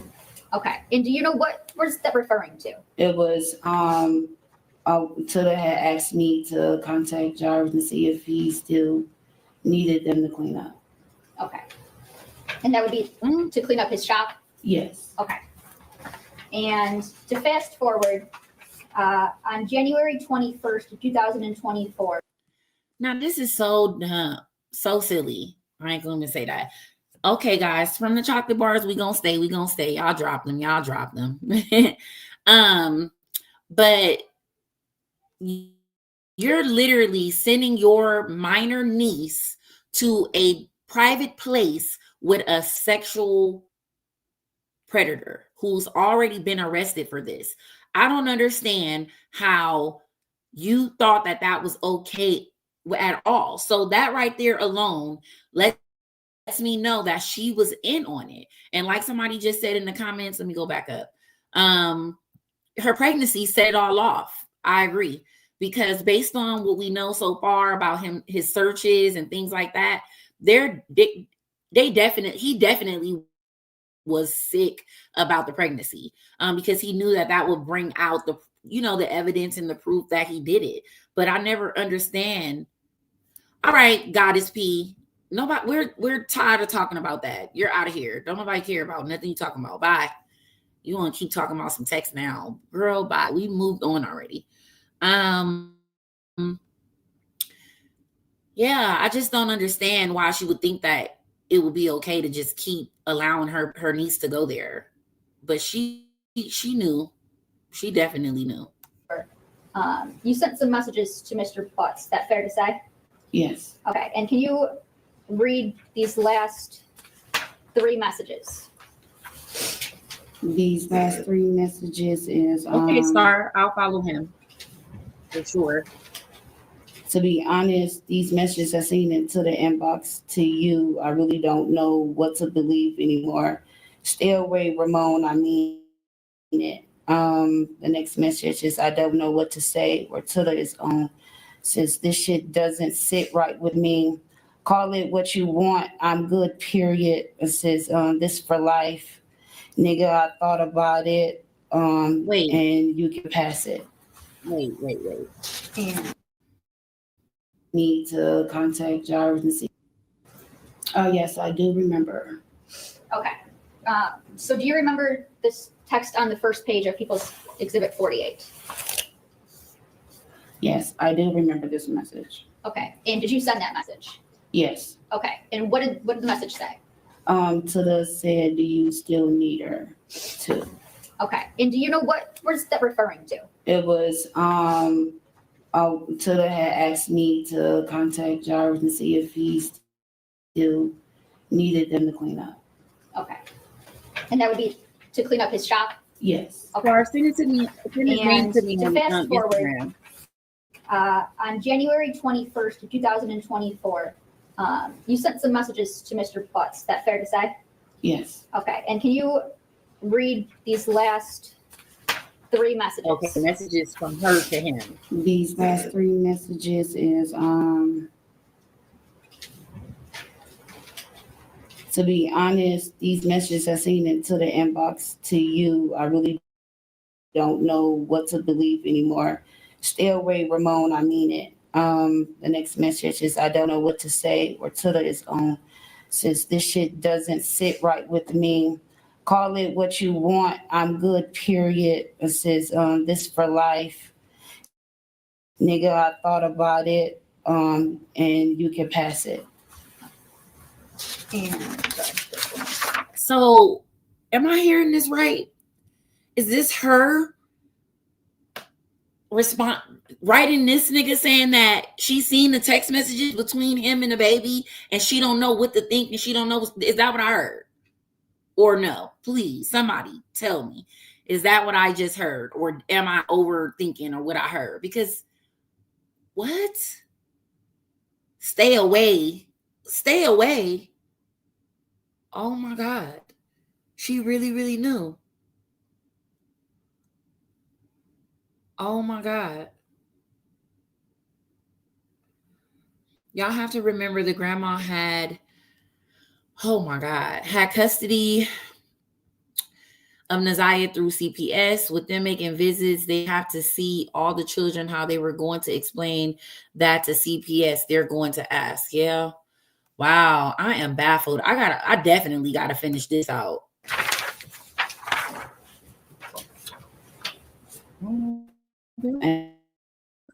And don't call me. No need to explain shit. I already see it. Okay. So you were referencing some messages that you She saw. was in jealous. Correct. Oh my God, I was tell me- right. She was really jealous. Tilla had asked me to contact Jarvis and see if he's still. Okay, so I'm gonna replay him again because I want to replay him for myself too. But what we're replaying right now, just so that everybody's clear, is messages from the auntie to Jarvis, her boyfriend, basically admitting that she has seen the messages between him and Tilla, which is Naziah, and she's jealous. She's basically saying, nigga, I've seen the messages between you and my niece and don't come around no more. You got me messed up. Like, that's what I'm hearing. That's all I'm hearing. And this is after she went missing. Did she call the police? How did she see the messages? At that point, like, oh my God, this is just too much. This too much. This Needed too them to much. clean up. Okay. Yes, she And that was definitely needs to go to jail clean up for his shop. sure. Yes. Okay. I agree. And to fast forward, on January 21st of 2024, you sent some messages to Mr. Butts. Is that fair to say? Yes. Okay. And can you read these Messages she sent to three him. messages? These last three messages is to be honest, these messages I seen into the inbox to you. I really don't know what to believe anymore. Stay away, Ramon, I mean it. The next message is, I don't know what to say or to his own.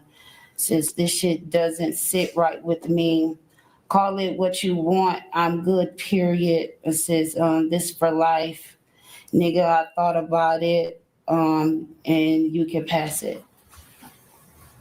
You more worried about the nigga than your missing niece? What? And don't call me.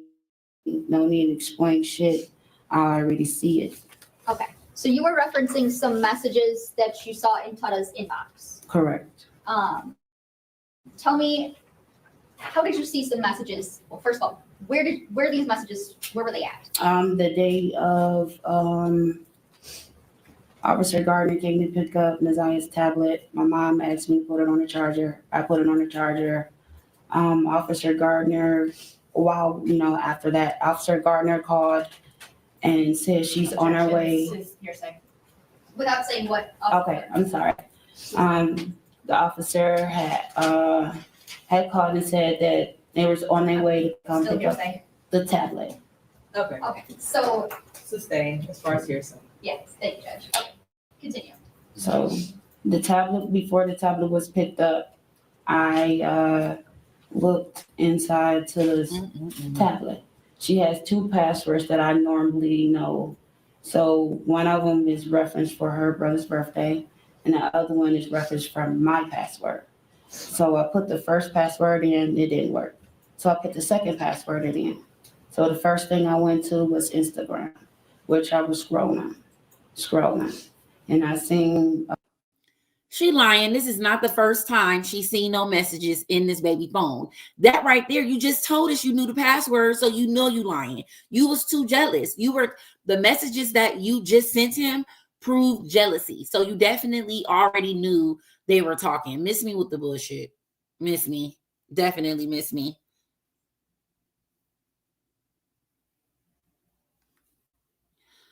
Pi said she saw messages before that there were two pictures was supposed to have been deleted and questioned him, and she questioned him about them. I seen that, and he said it was the kids, which are her children, texting, and they have the phone. Yep, I saw that too. Yep, we gonna get there.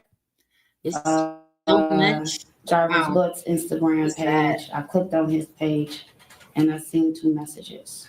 Okay, How would you- and Straight to his messages, and this baby missing.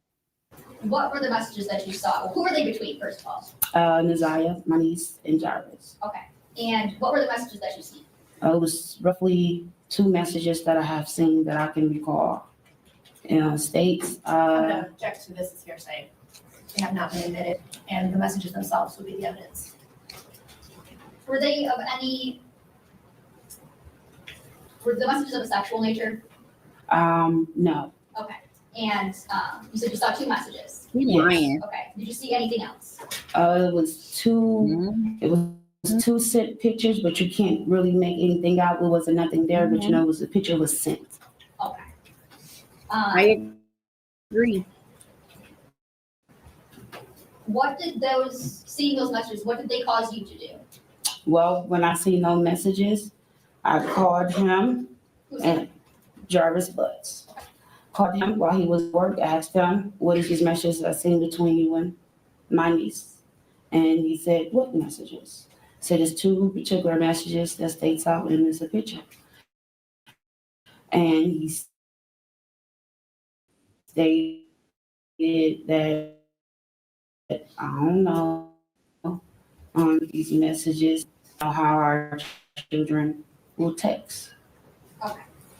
And reading those messages, is that what caused you to text Mr. Butts, yes. Mr. Butts, in that you've seen the messages in the inbox and you don't really know what to believe anymore? Correct. Okay.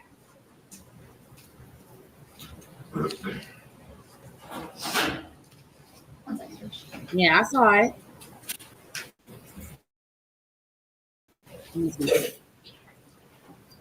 I'm just trying to get everybody caught up. And don't want to jump all around, but I did see it. I'm gonna show it right now. So this is another video of Naziah all cozy with a man too close who's also a alleged sex offender. He's the great uncle, and this is the baby. Look how he got his arms wrapped around her, kissing her. No. This is all inappropriate. They were failing her from the beginning to the end. Period.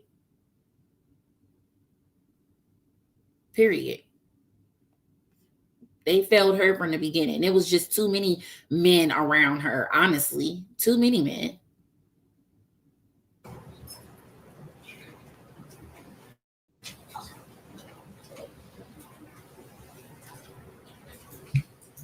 So, Sharon, I want to take you back to January 9th. Were you home that day? Yes. Okay. And did you see Naziah that day? My senior did that morning, correct. Okay. And yeah, I think do they you are remember what she was surprised. wearing at all? Her coat and her uniform at the time, she had on some blue jeans. I don't really recall the outfit. I just know the coat she had on. And what was the coat that she had on? It was a 90s coat with all the characters on it. Okay. And you recall seeing her wearing that the morning of January 9th? Correct. You remember this already been at Exhibit 2? Yes. I'm going to show you people's Exhibit 2. Can you tell me, do you recognize a coat in this photo? Yes. And whose coat do you recognize that to be? Naziah's. Okay.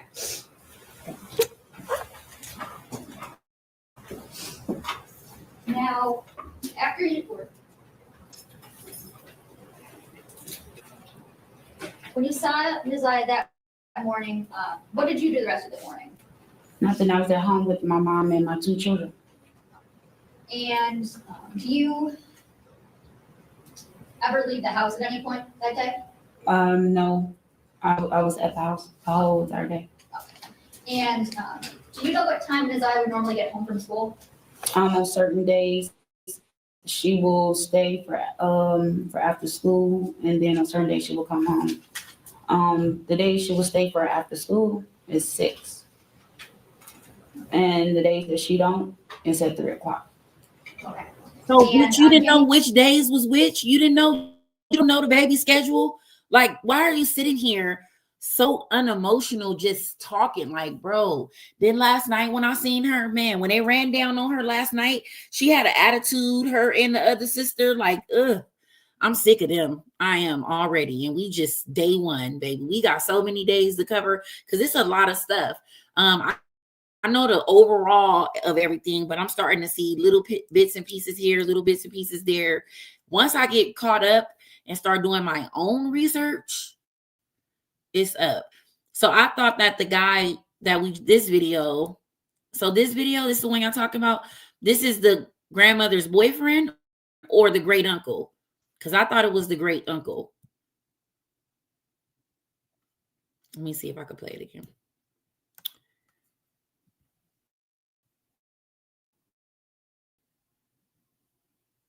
So yeah, I thought this was the great uncle.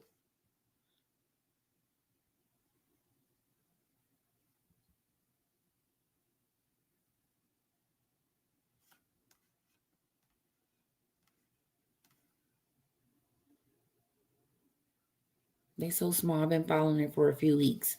Yeah, I just got in on it like a few days ago. I watched like a 4-hour video on Nick at Night's platform.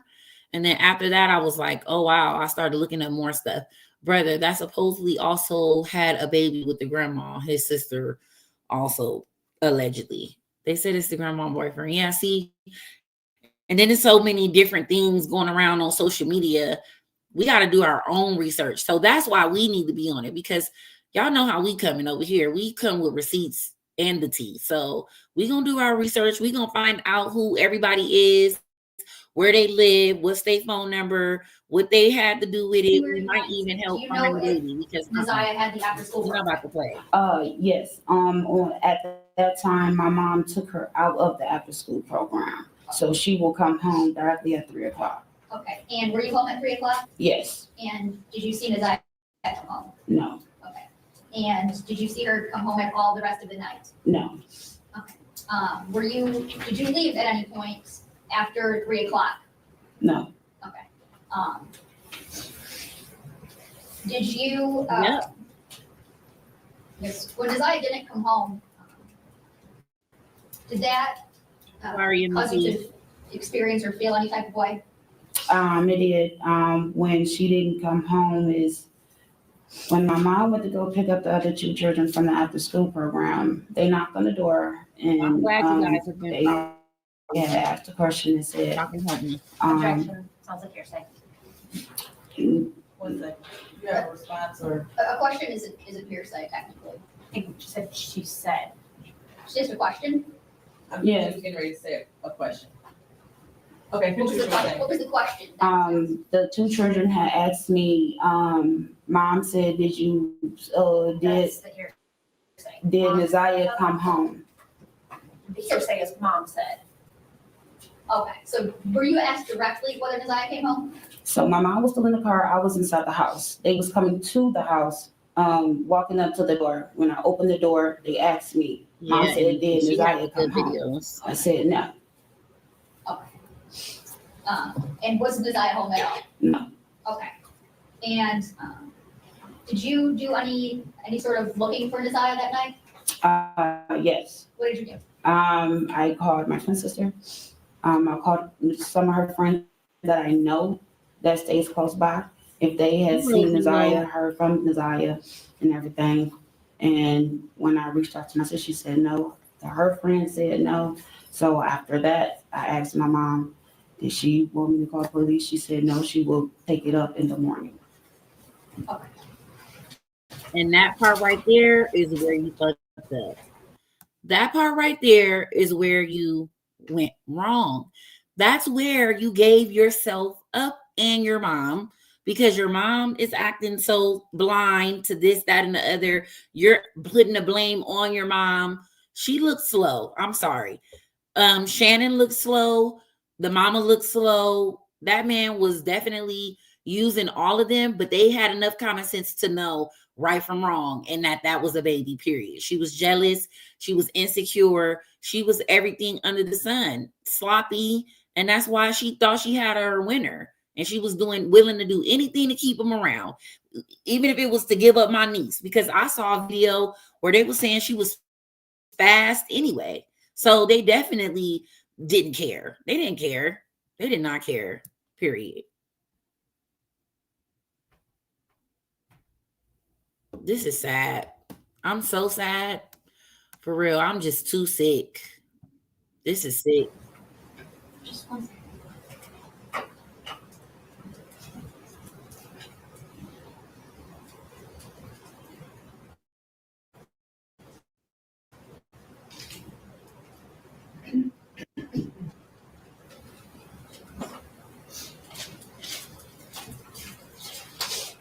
Girl, please.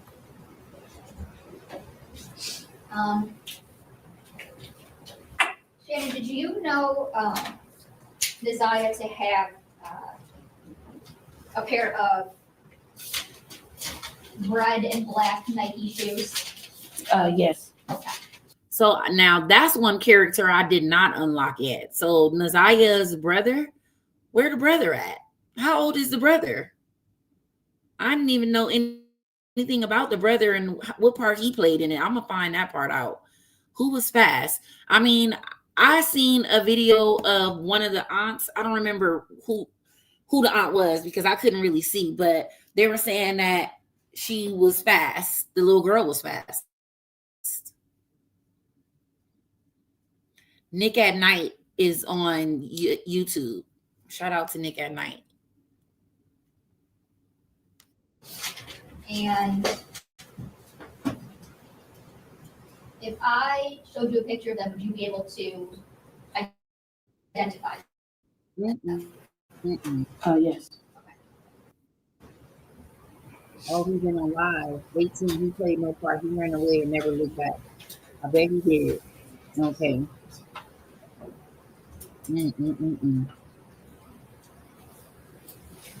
This sad.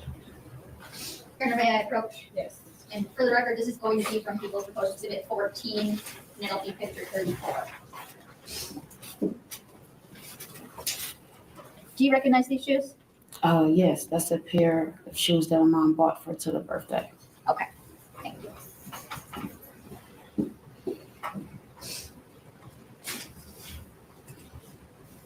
Now, back on the 9th, you said your mom was going to file a police report in the morning. Correct. Okay, did you go with her to file a police report in the morning? No, it was my older sister. Okay. Did you do anything on the 10th as it relates to trying to find Desire? Yes. We went out, I and some others went out to go get some pictures, made copies. We went to other stores, passed out flyers, and everything that we need to do.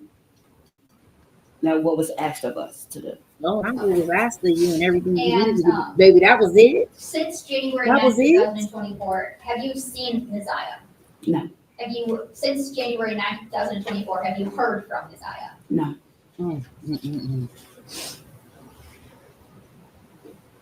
Nothing further at this time, Judge. I'm too done. Thank you, Judge.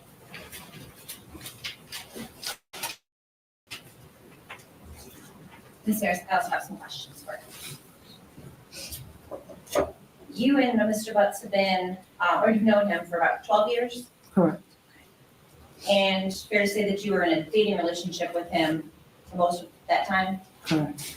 but towards the end, like last year, it was more off and on, fair to say, No, it was on and off for years. for years, okay. But you have 5 children with him, Correct. Slow. and this relationship that you had with him, even towards The the end, mom was still on in a drugs, that's sexual what I saw. relationship, right? Correct. Sometimes you go to a motel to have sex with him, Correct. Yes. and that motel was the Park Crest Inn. Or the SharePoint. There's more than This right here screams slow. How you on and off with somebody for 5 years, but you have 5 or for however many years, because I don't remember the years, but how you on and off with somebody, but still having babies by them? Make that make sense. Where they do that at? 5 kids and we on and off, baby. After the first one, if we ain't together, baby, there ain't no more for sure. Why would I have more kids with you and we ain't even together? It don't even make no sense. Then you gonna tell me, oh my God, I can't. She's slow. You living with your mama having all these kids with your grown behind. Multiples, yes. Okay. But one of them was the Park Crest. Bad. Said yes. Correct. And it says in Harper Woods Correct. on Harper. Correct. The fact that Mr. Butts has taken other women to those motels also. Correct. You do. Mm. I believe you said that you have, of your 5 children with him, 2 are girls Yes. and 3 are boys. Correct. And in January of this time, well, January 2023, you were living with your Yeah, I seen mother her. She looked a mess. on Bedford, correct? Correct. Prior to that, were you living in Clinton They Township? stressed out now. That's why they When did losing all that you weight. They leave need the to go Clinton to jail. Township home and move to the Bedford home? October 23. I don't want to not hear all of this, but I'm sick of it. I'm like, ugh. And so there were times when you were in Clinton Township that Mr. Butts would You need to travel go out there somewhere to see else. the I'm kids. sorry. Correct. For real. I gotta find something else for us that will sum it up at this point. Because no man.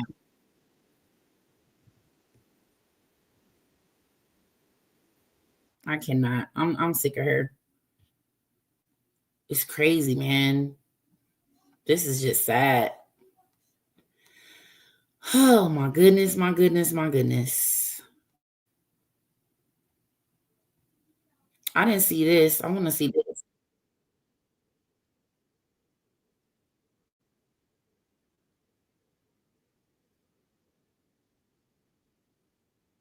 So I guess this is this is the officer is questioning him.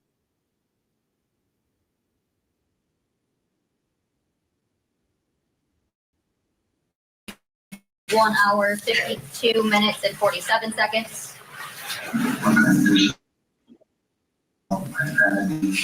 Troubles with young girls. About the situations you had with girls. Like, something like that. I'm not sure. I think about that situation.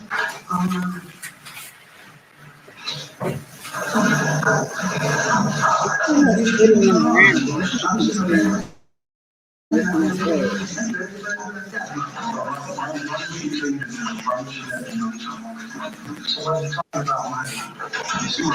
we're talking about the number that she called me from. Like I said, call from different numbers. The IT, telegram shit. So right. So they so I can delete your number. So you delete. I don't know why she would say my number though. Because anything that we do, like I said, it's always like that. When they call me from text line numbers.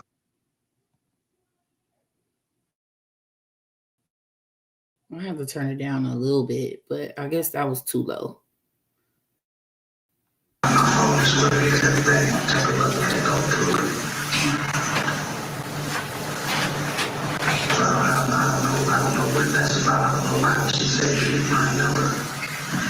What denying the text messages. I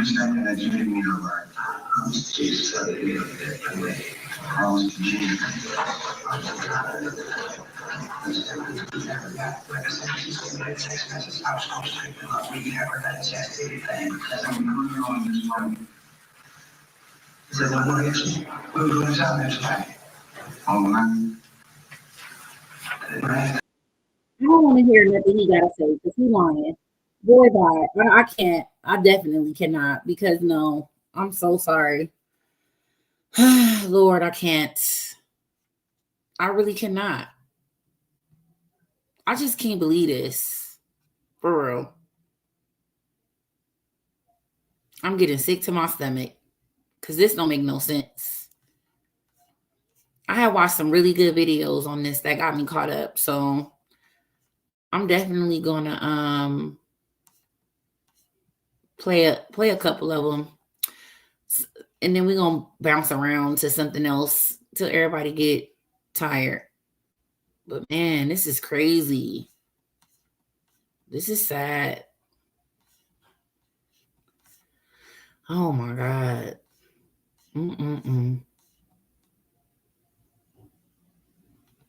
Here we go. This is the one I seen. This is a really good one.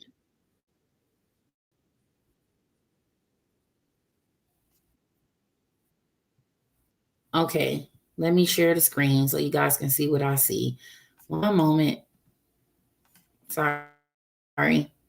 Should have already had it shared. But dang, it's like, this is just, wow. I appreciate y'all for still being here too. Hey, Belinda. We're about to watch a summary, which is going to help us all. I think we probably should have watched this from the beginning, but I'm going to shout them out. Her name is I'm Not a Lawyer, but so this is her YouTube channel where she's giving a summary of everything. I'm not a lawyer, but I am a mother. And there is a case out of Detroit that has absolutely broken my heart. Let me tell you everything you need to know about why this man has been charged with the death of this 13-year-old. Now look at him and look at the auntie in him. He don't even look like he would mess with those type of women, right? But it's only obvious as to why he would be messing with them, because he's obviously trying to get something out of the situation other than them.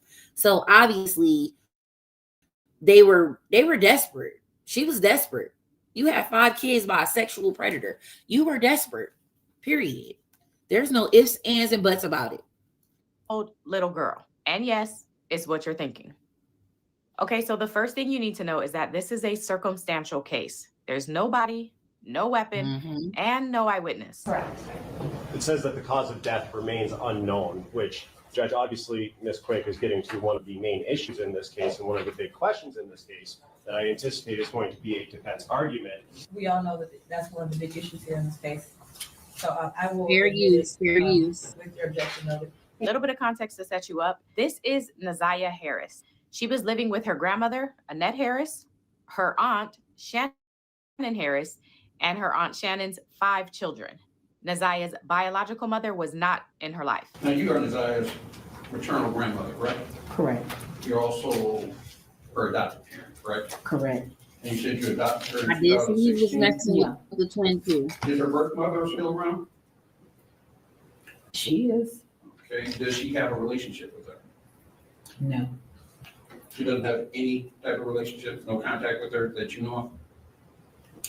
Well, let me say this. I don't deal with my daughter, so she really didn't have no contact with Naziah like that. She only came around now and then. Now, the father of Aunt Shannon's 5 children is this man, 41-year-old Jarvis Now look Ramon at him Butts. Do you have any and look children? at her. Yes. How many kids do you have? 5. And do all your kids have the same dad? Yes. Who's their dad? Jarvis Butts. Jarvis has apparently like 13 kids. Oh, He works as a wow. mechanic and he owns an auto body shop 13 with kids? this man whose name is Cordell Wright, aka King. And this body shop that the two own and work at is not too far from where Naziah lives with her grandmother. Now this is the partner of him at the shop. who he's been doing for a while, and she knew it. He had cases pertaining to children. Yeah, he did. He was messing with the twin sister Marquetta Shannon. Yep. I seen that last night when they pulled up on them. The blogger Mark and their cousin Roxy. Yep, I seen that. I think that'll be the last thing I show, because I know you guys are hanging in there because y'all have definitely been steady, but we're gonna hang around just a little longer. But it is hard to, not watch everything. I'm sorry. Police say that on January 9th, 2023, Neziah gets off her school bus, but instead of heading home to her grandmother's house, she instead heads toward Jarvis's shop. This is her getting off the bus. And that's her walking towards the shop instead of home, which would have been the other way. It is January 9th, 2024, 2:54 p.m. Now, before she reaches the shop, Jarvis and King see her as they are on their way back from picking up a part from the auto store. On our way back from AutoZone, I believe we forgot something. So we ended up turning back around, going back to AutoZone, grabbed whatever we forgot, came back. And on our way back, we was coming down Harper. Jarvis said, I see my niece right there. She walking. We pulled into Angel's liquor store. I still didn't see her. He pointed across my face, said she right there. She was coming across the street at that time. She got in the truck with us. She spoke, hi King, hi Jay, and we proceeded back to the shop. We started. Nobody pushed me away from my kid. Now, multiple people testify about seeing a little girl with Jarvis on January 9th, the day she went missing, including Jarvis's own sister, who brought her car up to the shop that day. And what's the reason that you went and talked to Detroit police? I had reason to believe that I saw Neziah the day she went missing. From the very beginning, where is it that you think you saw Neziah? At the shop on Harbor Encounters. His own sister, though. If his own sister can show emotion and gut wrenching, man, the aunt and the grandma got something to do with it. They didn't show one emotion, not one. And y'all didn't even call and turn this information over to anybody immediately. Like, come on now. Man, this is crazy. My brother Jarvis Butts and his partner. So what's the reason you were at your brother's shop that day?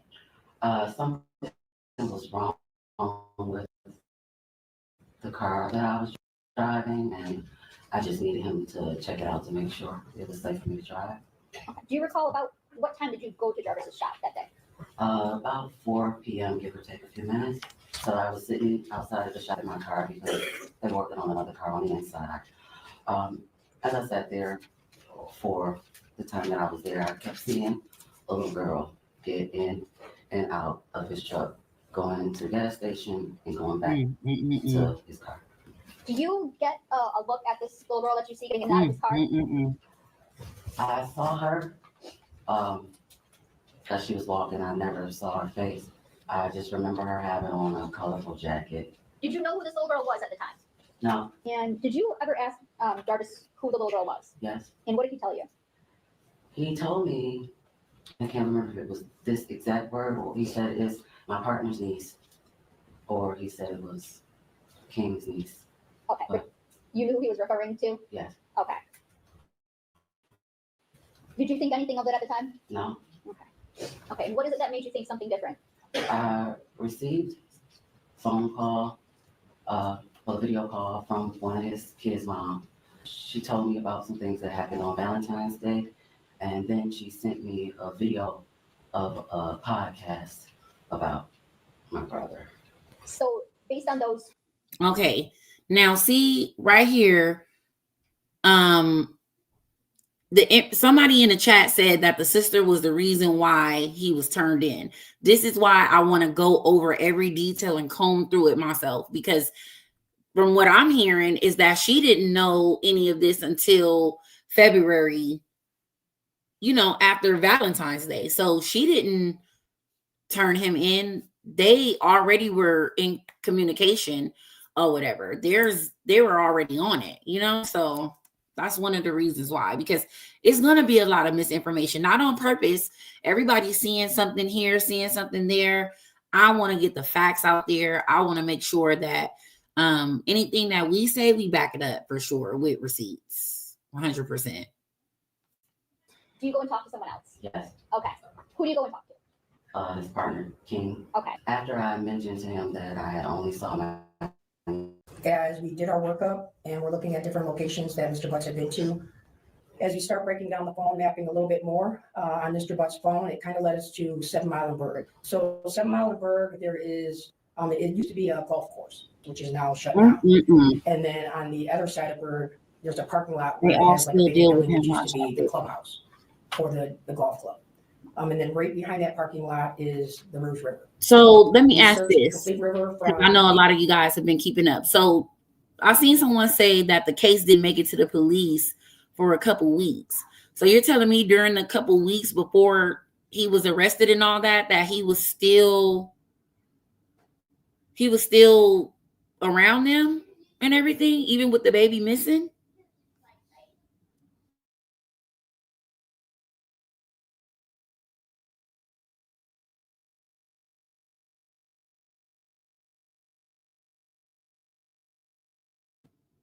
That's crazy. 8 Mile all the way down past 96 on foot with cadaver dogs in boats in the water. What evidence did you find? We collected a pink jumpsuit, like bodysuit style, and then a black hoodie that had That's a pair sad. of white headphones in one of the pockets, some gloves, a towel, and a pair of red, black, and white gym shoes. That is one of the black, red, and white gym shoes that we collected Oh, from wow. the wooded area. That is the black jacket that was collected. It's towards the front of the photograph, kind of behind that tree branch. So yes, that is the paper and the pair of headphones that was recovered from that pocket. So that's going to be the hood of that hooded jacket. We noted that there are several holes in the jacket of unknown origin. That is the pink jumpsuit that we recovered. So how close was the Rouge River, I guess, to the area that you were searching? So there was a large parking lot just off of the west side of Berg, and then there was an embankment leading down to the river. I would say less than 500 feet. Now, the last thing I want to point out concerning these circumstances is that police also believe that they have a motive. Here's a little bit of Naziah's aunt Shannon testifying about They some of all that. going to Can you jail. describe the relationship between Naziah and Jarvis? Should be just the uncle and the niece relationship, no more than that. And to fast forward, on January 21st, 2024. I believe the partner got something to do Officer with Gardner it. came to pick up Naziah's tablet. My mom asked me to put it on the charger. I put it on the charger. The tablet, before the tablet was picked up, Look how the judge looking at her. Look how the judge looking at her. The guy King, which is the partner at the shop, I definitely think he has something to do with it. Why? Number one, why would you be okay with him having a kid here and you know he's a sex offender? Anybody knowing he was around children was okay with it. They knew something to some extent, because why else would he be around kids? That's crazy. And I don't know why, Eurisha, you saying that she didn't have those sneakers on, but when I first saw the stuff sitting, you know, the exhibits and everything, to me that gave positioned and planned to be there, you know.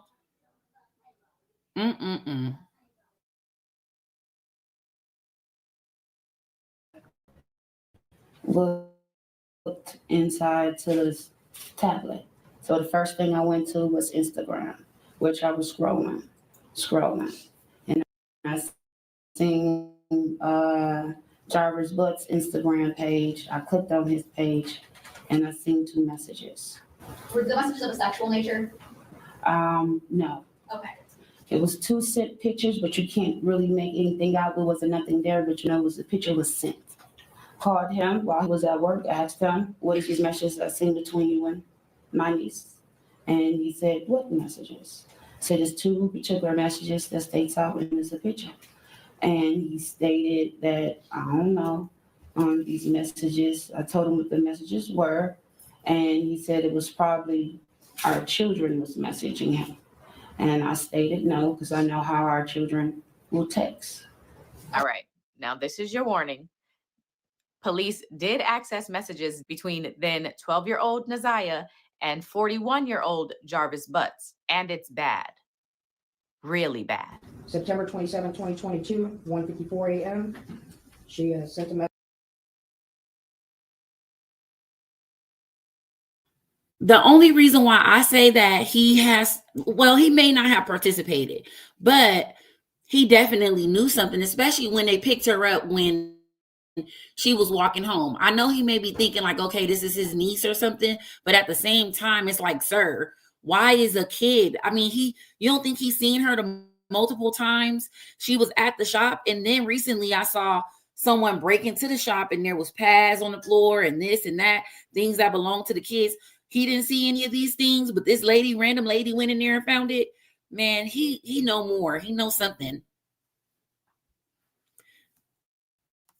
Allegedly, Shannon was bringing the little girl to the motel herself. I wouldn't put it past her. She seemed like she was giving her to him so that she could keep him around because he was barely coming around for her. How you on and off with somebody with 5 kids?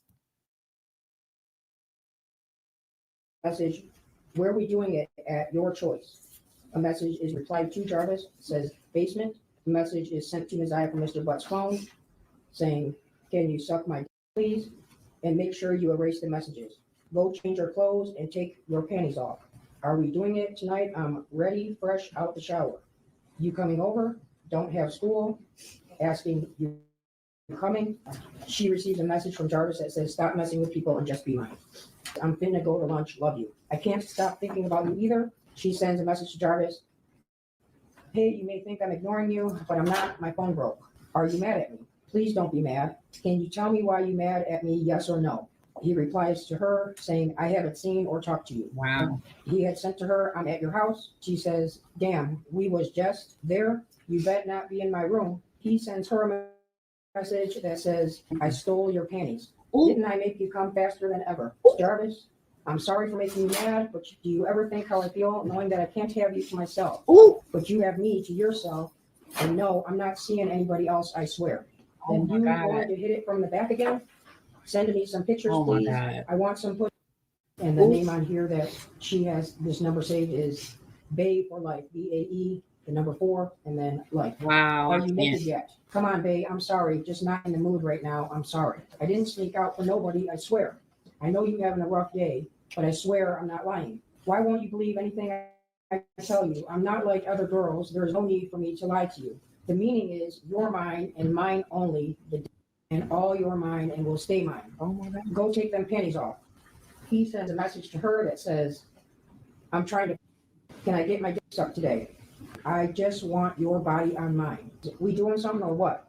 At 0123, she replies, I want to lay with you. He replies, I'm going upstairs. She sends, okay, Shan going up there too. Give her some so she can shut up and leave you alone. What? She only acting like that because she's horny. Come downstairs so I can sit on it real quick. Oh, wow. You was right. It hit different outside. Oh, my Do God. you like your girls skinny? That's messed up because I was going to f the shit out of you. I still want you to do it. August 4, 2023 at 22:07 hours, Neziah sends to Jarvis. Shan and Nana left. Jarvis replies, okay, what you saying? Neziah then replies back, what you think I'm trying to say? I want to try something. A threesome. You down for it? Thinking about you.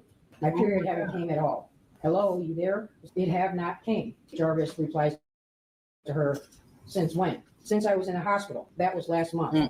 I'm scared. I don't know IDK what to do. I have This to when go he to got the scared. doctor's TM for tomorrow. You said that you took a This right here changed the game for everybody. The aunt already knew. All of them knew, period. I'm going to stand on that. I'm allegedly whatever. They knew. Whatever, allegedly, not allegedly, whatever. I think they all knew. And I think that once she got pregnant, that was the game changer for them.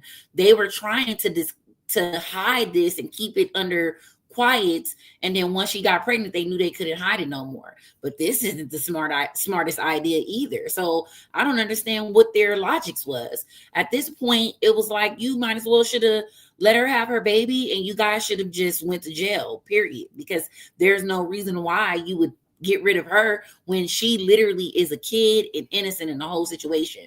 He should have just said, game's over for me. Game's over for me. I got caught. I did this. What will make you think that you were going to get away with murder? What will make you think that? Unaliving somebody. Oh my God, Jesus.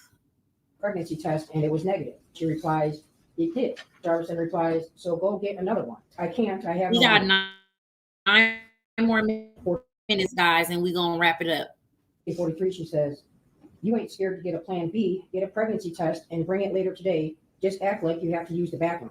14:56, Jarvis replies to her with, okay. September 27th, starting at 21:26 hours, Messiah sends, but are we still on for Friday? Jarvis replies, yes. What we doing though? At 21:49, she sends back. Jarvis replies, seriously? Messiah replies, yeah, what else we gonna do? Jarvis replies back to her, where? It now jumps to October 21st at 19:05 hours. Messiah sends, hey babe, I need that plan B today. Jarvis sends her the letter Y. And now jumping to November 27th. Messiah sends, I just want to talk. I really don't want to lose you. I don't what's your problem, but I need you to bring me what I need tonight. It's hard doing all this gym shit with this baby. And if I don't do them, I'm going to get a F. January 9th, 2024 at 14:21, Messiah sent to Jarvis, don't forget to be there before 3. I will let you know when I'm leaving the school. If you're not there, I will wait. Send okay if you've seen the message so I can delete your number. Jarvis replies, okay, and those messages were deleted. There was no further communication between Naziah's text number and Jarvis's number after January 9th, 2024, 1 year ago today. Yes. All right. So all of that leads me to the final thing that you need to know about this case. And that is that it hasn't gone to trial yet. Everything I just showed you is from the preliminary hearing. A preliminary hearing is when prosecutors get to present their witnesses and evidence in front of a judge, and that judge gets to determine if there's enough probable cause that this case should go to trial. And that's what happened for Jarvis. The prosecutors presented everything that I showed you and more to the judge. And not only did she determine that this case should absolutely go to trial, she also had some words for all of the adults that were in Naziah's life. I have to speak on Naziah Harris and the community who failed her. One thing I will say is I like this judge. She literally, I don't know if she's going to be, covering it, but man, this is just crazy. Can we see when they pulled up on them? Yep, I'm going to show that. I'll show that, but I ain't going to say much because I'll leave for that part because it's long. It's like 20 minutes. From what I've heard over the last 4 days and 5 days total, is that several people failed her. I don't know where her mother is. I don't know anything other than that she was forced to live in a home where she was not protected or given adequate attention and love. I don't know where her father is. I don't have any mention of him in her life, no presence. To Cordell, aka King, and all the men who saw Jarvis Butts hanging out and always around these young girls, including Naziah, and his 9-year-old daughter going up to the shop to clean up the shop. There's no mention of CPS, but I wonder what their involvement was over the years because this was not just a 1-year thing. There are text messages at least from 2022. To her adoptive grandmother, Annette Harris, whose testimony, in my opinion, was very questionable. I understand why the people put her on the stand to establish Naziah's residence and the houses on Bedford and the regular routine, to establish also that Naziah was not a runaway child, that she was not a bad kid. But to always send those girls up there to clean up the shop raises questions. And how were there 2 women in the house who have birthed children themselves who did not notice that Naziah I agree. and I believe she was. She was And that definitely. happened period. And what stood out the most was when Annette Harris stood on the stand, and she learned around 6 p.m. that Naziah did not come home from school, and said she looked around for her and decided to wait until the next morning to call the police. Without a tear, without emotion, or any expression of being devastated. And to her Aunt Shannon, who also showed no emotion, expression of being devastated from Naziah going missing.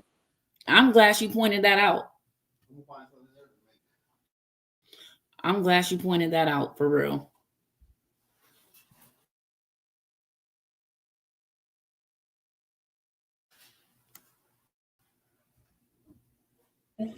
She stated that she had friends help look for Naziah, but was directed to just wait until the morning to call the police. A grown woman who likely suspected something strange going on didn't feel the need to call the police. Yeah, I know she was. They were both able to go to sleep at night without hearing from Desire. She or was having any pretty indication that she was coming home. missing. He had been messing As with her far for as years. the people establishing probable cause, I This will is open bad. count one as it's been stated that there is no contention with counts 2 and 3. In count 3, I will amend based off of the motion and the testimony I heard that Desire was 12 and not 13 at the time that Jarvis Butts had sexual intercourse with her. The prosecution is correct. You do not have to have a body to establish first degree premeditated. I sure hope they find her body. Oh my God, that would just be Have her body been found, but what's really needed. this is where we This are. is just too In the much. last 365 Oh my days, God. no text messages. We all heard today and yesterday that she was very active and frequently texting. No social media for years. We heard through testimony that she was also active on social media. No phone calls, which she was also able to do according to testimony.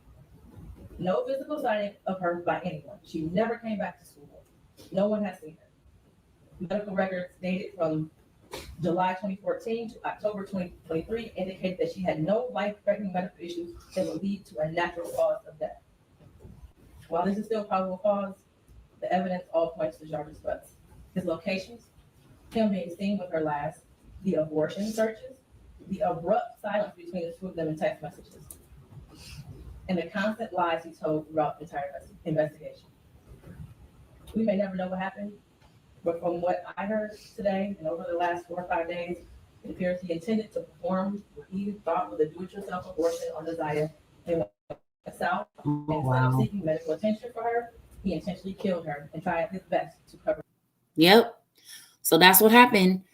He was trying to do the abortion himself, and I think something went wrong.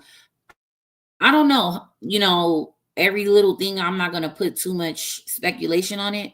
But at the end of the day, the pregnancy was definitely the game changer. And I think he was thinking he was going to get rid of the baby by giving her all these things that he was Googling on the internet, and something went wrong, you know? And when everything went wrong, at that point, he probably was like, I got to get rid of her. He panicked, or, you know, it may have been his intentions. I'm not taking nothing away from him because he needs to be completed for real. There's no ifs, ands, and buts about it. As much as I want her to be alive today, there is at least probable cause to show and believe that she's dead and she was murdered by Jarvis Butts. Mr. Butts, stand up. This is horrific. You've been sitting over there for 4 days with your head down, Yeah. and behind your attorney with your mask on and taking vigorous notes. I want you to pay attention and listen to everything I have to say. I have been trying to figure out for the last 5 days, you. At one point, I thought you were cognitively impaired in the beginning of this exam. And then maybe you had the brain of a 10-year-old, and that's why you were doing such things. But as I heard more and more testimony, you're just a definition of a pedophile.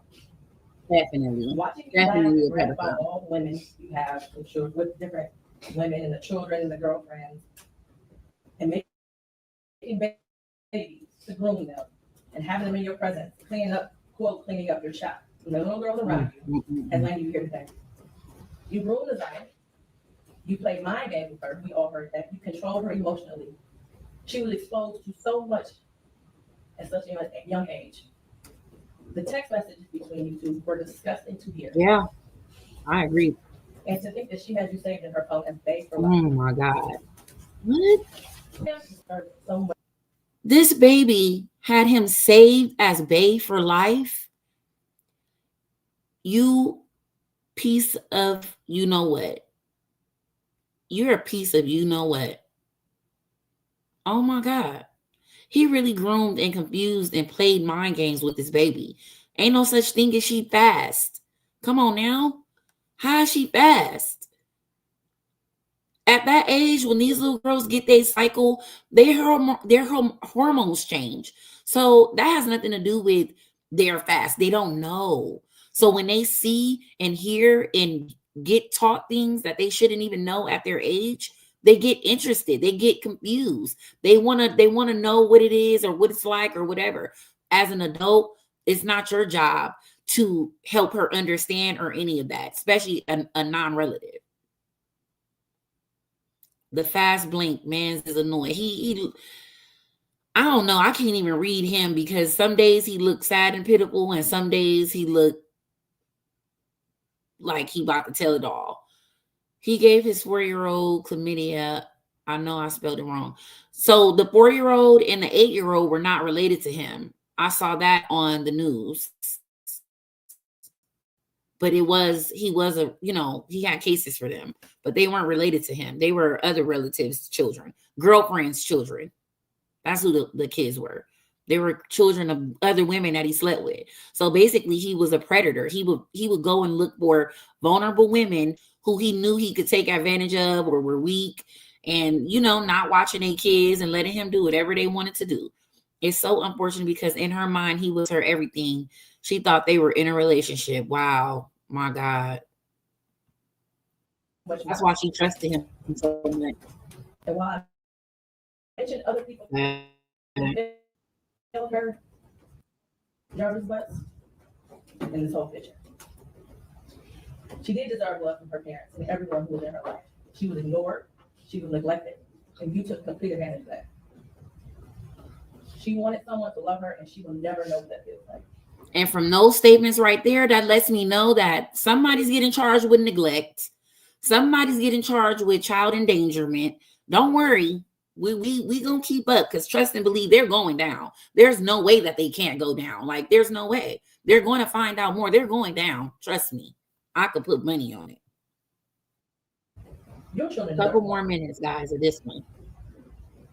And then I'll play the recent As much as the defense counsel has raised issues on count one, all that has done is raise the question of fact for the trial of fact, which means that this will be for a jury or a judge to hear in Third Circuit. I pray for the healing of all the victims and young girls and possibly boys who have come into contact with you. As a community, we should look at this case as a prime example of how much work we have to do when it comes to protecting our children and especially our Black girls.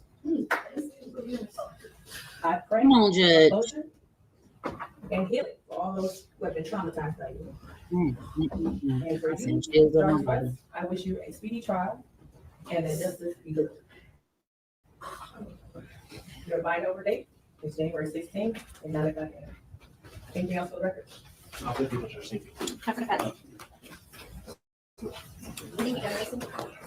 I couldn't even be his lawyer, honestly.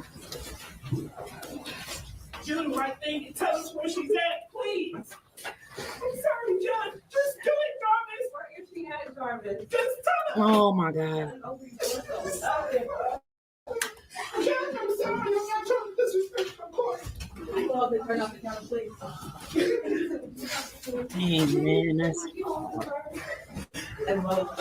Oh wow. Oh wow. And this is why I can't do cases about children, because it is infuriating. Okay, so next up will be. Oh my God. That was so gut wrenching. Ooh, wow. Whew.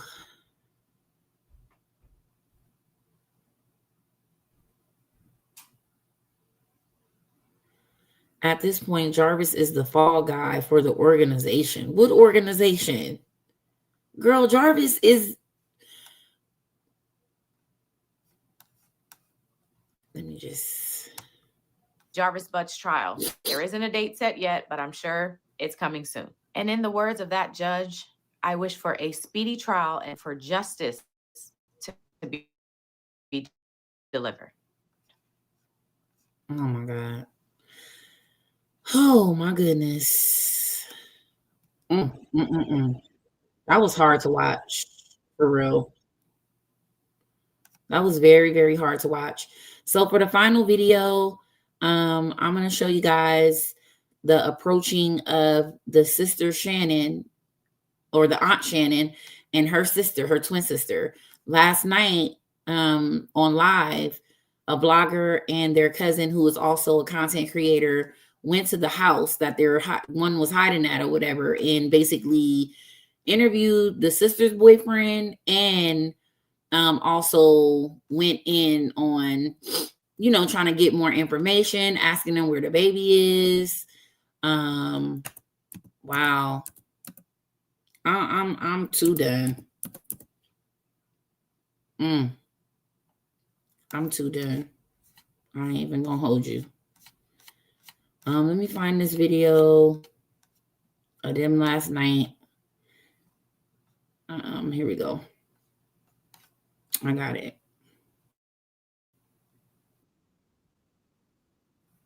Let me start it over. Let me share this screen.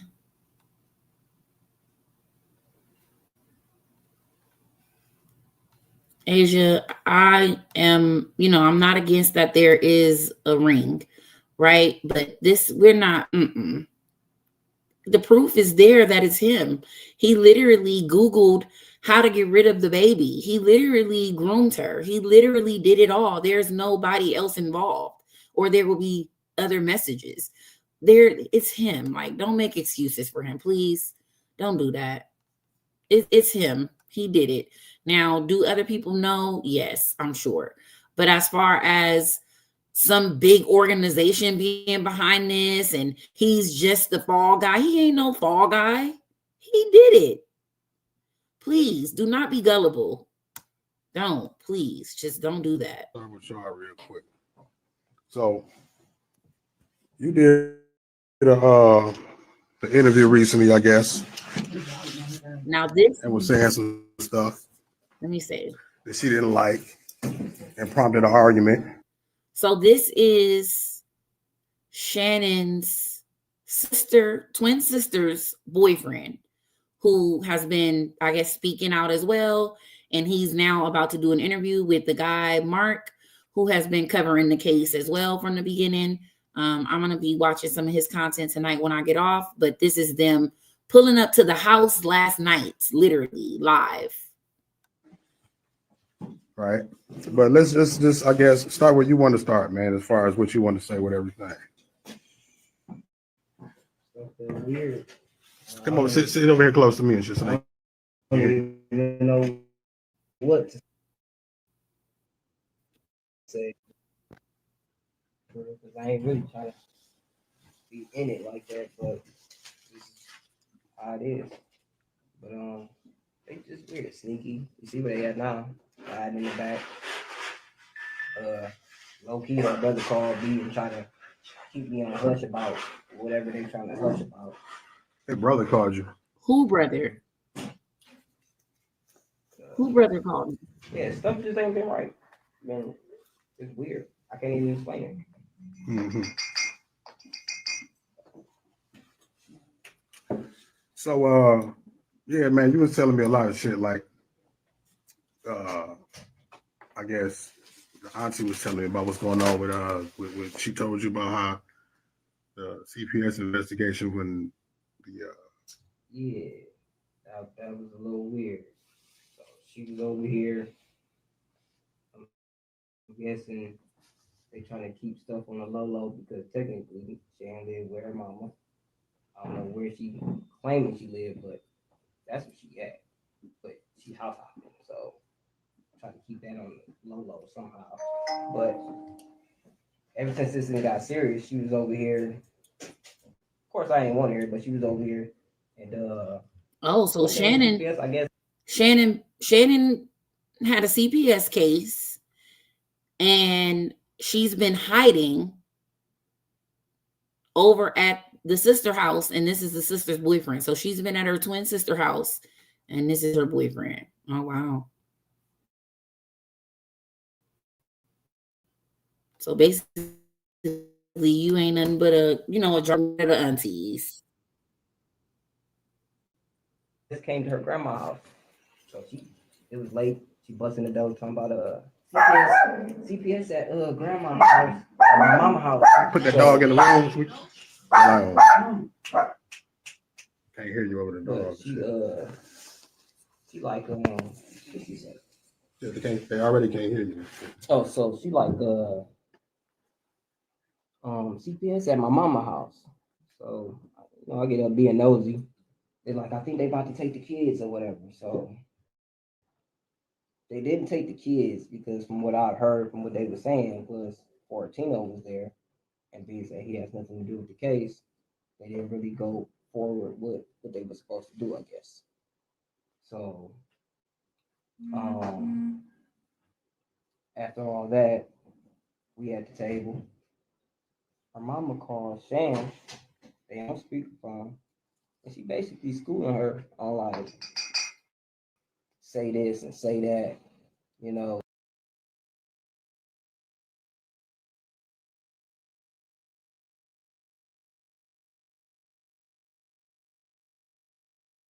Oh, my bad. I was muted. Dang, I was saying a whole bunch. So I thought the kids was taken. This video was from last night. This was a live from last night with them. So the kids were not taken. CPS is leaving the kids with them. Are you serious? Are you serious? Use this address when CPS call you because they already let her know that we about to get in touch with Shannon probably the next day or so, whenever. So she got time to call her, tell her this and that. And it just, even if it wasn't something sneaky, it looks sneaky. And I don't know nobody that got to call somebody else to school them on shit, especially in that situation. If y'all doing shit the right way, whatever you said, it's the same thing Shan gonna say. You shouldn't have to call her and be like, hey, say this.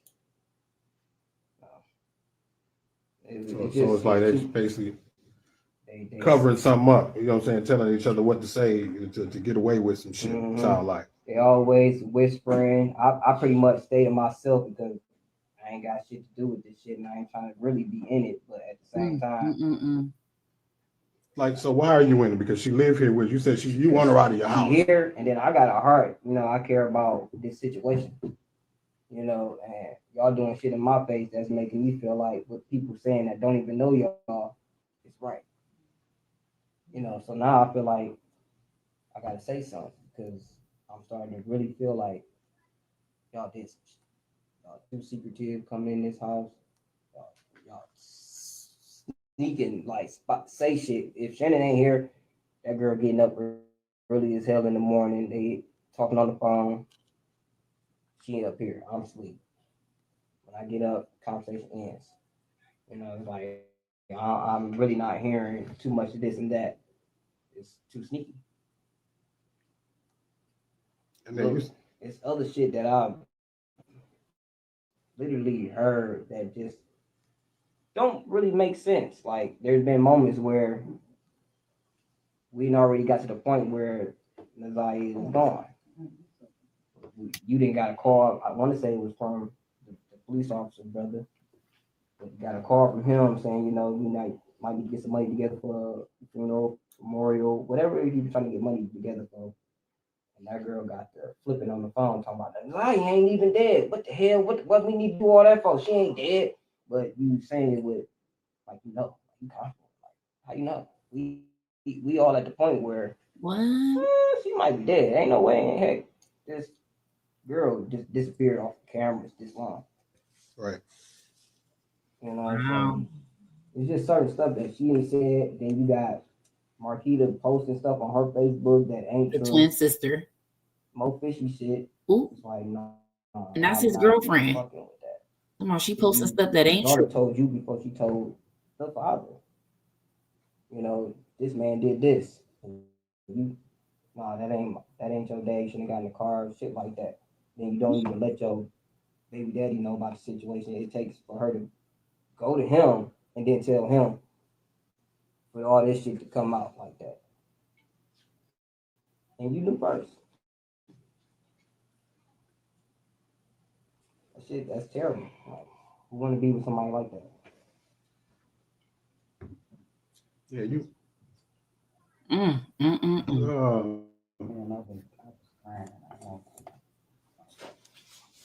So you say y'all was I was on the phone with y'all. You said y'all was telling me about how you know it's this picture that's floating around with Naziah right now. This older guy, right? Yeah. The brother, right? Yeah. And then come to find out that dude is Annette's brother, her uncle. I'm just finding So, out like everybody else, but Yeah, the story Okay, the story so back in the day guy about that was Annette being found in a crack house, and when she was 11, she got pregnant, right? I don't know if that's true though. As far as her being found in the crack house. Yeah, I don't know if that's true. Yeah, maybe what I'm saying is that's a story allegedly, because that was a cover up, because what y'all told me was that she actually got pregnant by her own brother, which is Eric, what's his last name? Gamble. Eric Gamble. Mm-hmm. That's what I'm hearing too. I don't know. So pretty much everything that y'all are learning, I'm learning as well. It's not like I'm family. That ain't gonna tell me everything. That ain't gonna tell me. I just learned this stuff just as well as y'all learned it. But yeah, this is a lot. Coming out. Oh wow. So that's Marquita's son that keep coming out. Mm-hmm. And it's a lot I can say about that situation. She's not really fit to be a parent for real. I'm sorry to say it like that, but I don't care who get mad. He took a knife. It's a lot of shit that boy has done that she don't even really. You said what now? The boy You took a knife to school. No. Okay. You said her son took a knife to school. School right around the corner, Fisher or whatever that school name is. And she asked him not to report it because she didn't want it on the record. The lady is a new principal, so he got lucky. I guess the lady didn't want to have to deal with the shit. So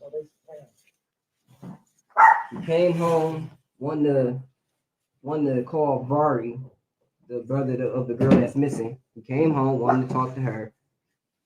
I wanted to call him to handle some kids at his school. But, as parents, we don't let that happen. But he still didn't explain himself on what was going on. But he decided upon himself to take a knife to school to defend himself, which got him in trouble. Got kicked out of school. And really missed half of school. They still passed him because the lady had a heart, basically. And he just took that and just still been getting in trouble left and right. Nobody no more from this live. Everybody found out where she was. Very, very serious. Which is at her sister's house. Like, I don't even really want to talk about it, but it's close to a Jarvis type shit. Now, what you said, because I was just over there looking at Roxy. What did you say again? What you just said? But he got a situation as a kid where it's basically like a Jarvis situation. Who you talking about now? Marquita's son. But I hope this part it's so much stuff doesn't happen where she's not fit to be a parent. Like, you let your kids in the basement, everything go on in the ditty basement. The oldest one? The little one. Oh. What she said? Well, you ain't on the camera. You can see.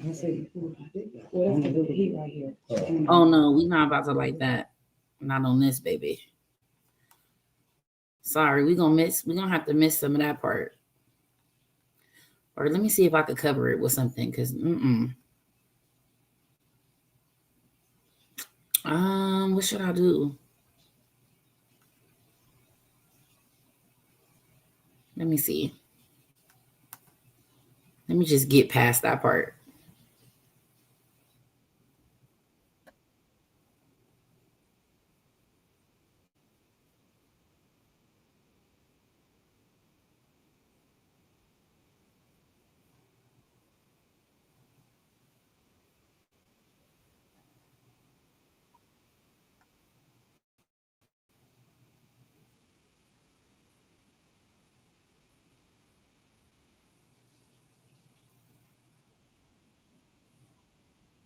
He don't want nobody else talking to him.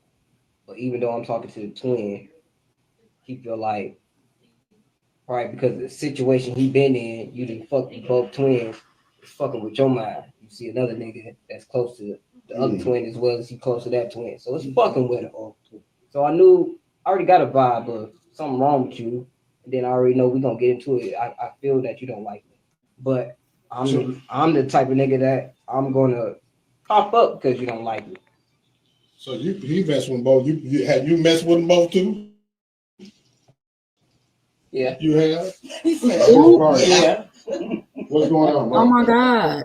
When I didn't beg for it or ask for it, it just happened that way. Oh wow. Obviously they just nasty like that. Ooh. Wow. Oh my God. Did y'all hear that? I mean, I know we had already knew this part because people were saying it in the chat, but come on now. This is her boyfriend currently, and he just talking about this, like, wow. Jarvis was messing with both of them, and he's messing with both of them, and look at him. They'll mess with anybody. Yeah. Lord, man, put this little bleezy down, sir. It took him all this time, and he ain't liked it. Where did they meet the first day? Oh, when I met Marquita, when we first went to meet up, it was at the same motel that Jarvis and them, what you call it? Yeah, and I met her on Facebook. And the first date was at that hotel. And the first date was at the hotel, the trafficking in. Mm-hmm. Oh, so you met her off an app, off a website. What Facebook dating app when they first made it. Oh, the Facebook. See, I never did no dating app. Obviously. Oh, it wasn't no back page mogo space. No. Okay, I never even tried none of that shit. It was just because I already had messing Facebook. with y'all and the babies. So, tried it out. But yeah, you know they ain't care. Y'all linked up and went to the hotel. The one on Harper and Cotton. Yeah. Terrible. I don't think they're here, but they cool. They straight. Trust me, it's been way more noise in this motherfucker besides what's going on right now. So you say you don't want us to see them in that room back there, basically. If they can come out, but they can't lock the door. Because I mean, Roxy will open the damn door. Yeah, they nasty. That's why they don't want y'all up in that room. So the sisters is up in a room hiding while these two people are there doing the interview and trying to get more information. Y'all got questions for y'all for Shannon and Marquita? They in the room hiding. Look at how nasty the room is, y'all. The house, period. The floors, the door. Oh my God. Hi, what's going on? All right. And they know who he is. So y'all had a whole lot to say about me online, but now y'all see me. Like, what, y'all ain't expect me to pop up, huh? No, I know it ain't your place. Hey, y'all on the phone. Who y'all on the phone with? None of my business. Oh, none of my damn business. You don't want to answer no questions like, where's the baby at, man? I said, where's the baby at then? Y'all don't know? I don't know. It's the audacity. That's crazy.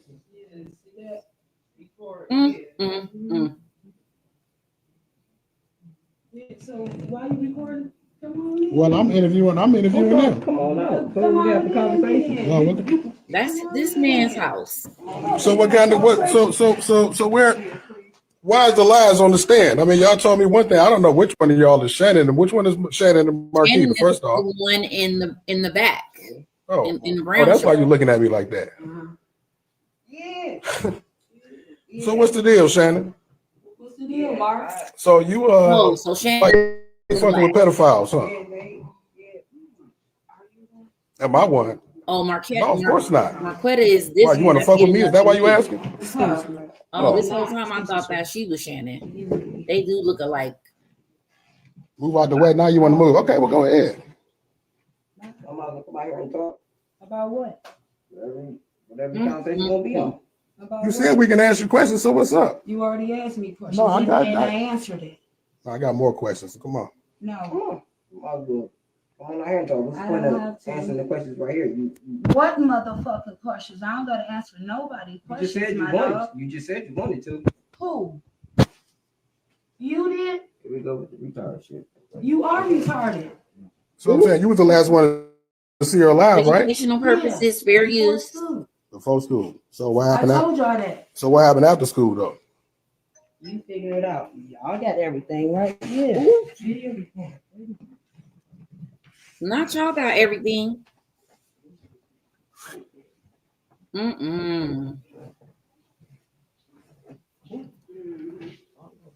So now she's running. Like, so now what you going here for? Nasty house. Oh. Well,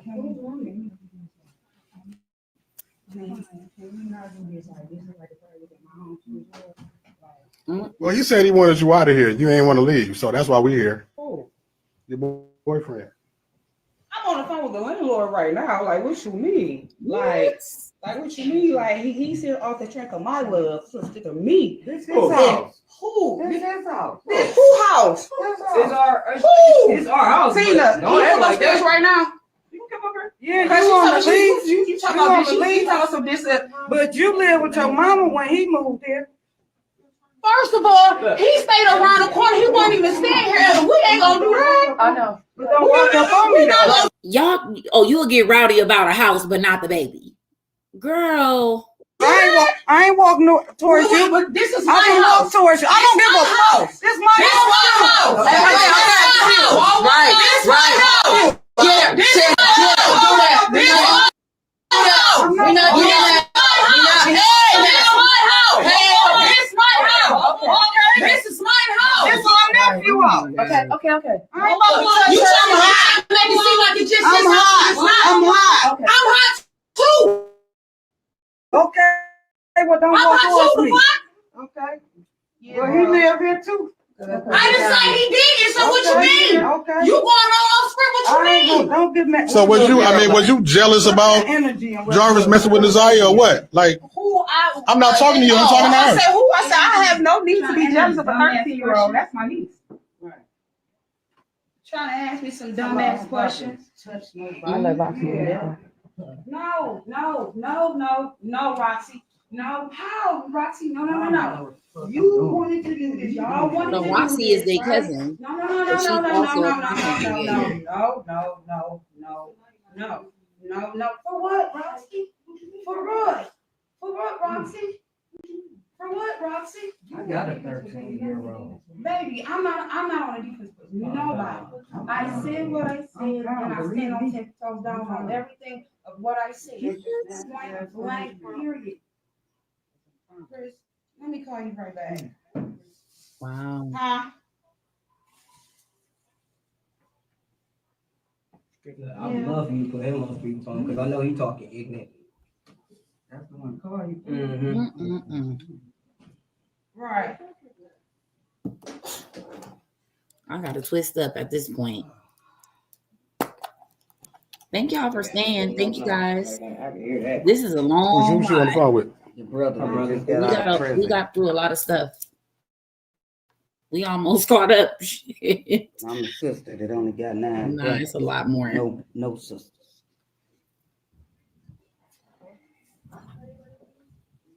Yeah, they definitely guilty. Didn't want to tell us where she was at. Told me to figure it out. I got everything else. Yeah, that was grimy. That's so heartless. Questions is rolling in You too should be fast in trying the to comments help for me. him. He's looking out for your needs. Why you mad at him?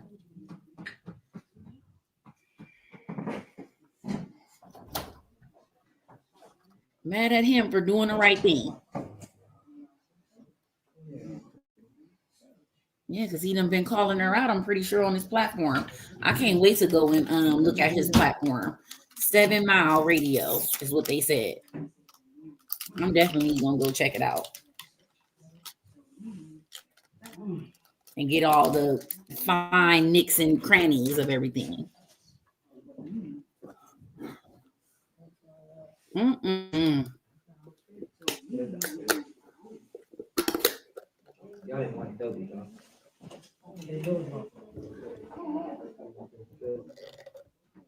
Who, the landlord? Mm-hmm. Oh. I gotta go. You just gonna feel some type of way, but I see here to make sense out of shit. They're putting this house in danger. Say what now? Your kids live here. The landlord, I was straight to them. Twins is putting this house in danger. Your kids live here. There's people after them. Why would you want them here? Not if you don't feel safe at all. You shouldn't have to live like that. And it's my own motherfucking house. And that was my motherfucker. You shaking. I ain't never shaked in my motherfucking life, man.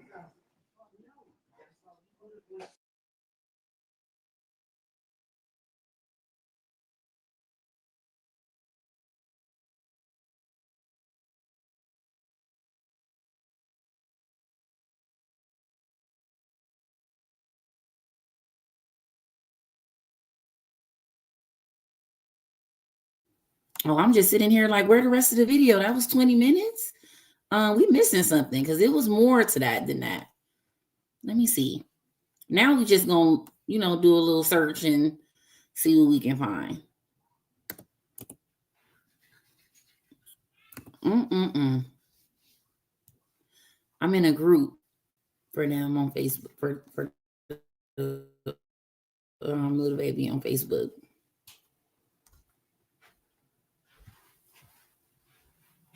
So what's this?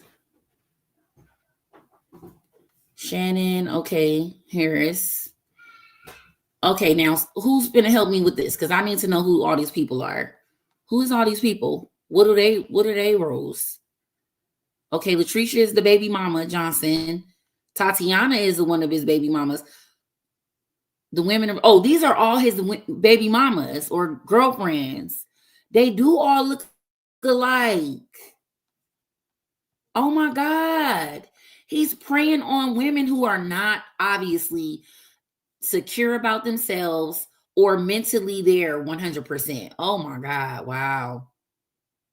Oh, wow. After learning the police have conducted over 20 search warrants, it made me look again. This hotel is awfully close to the lake.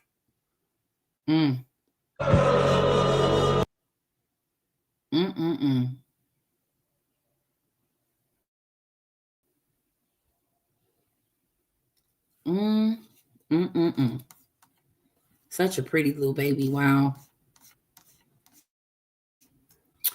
So where is Shannon kids? Because they show not with her.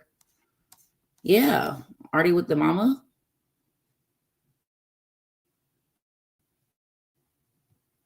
Okay, so the guy, Mark. When he was being questioned, I believe, he was being questioned and someone asked him, did he kill Naziah?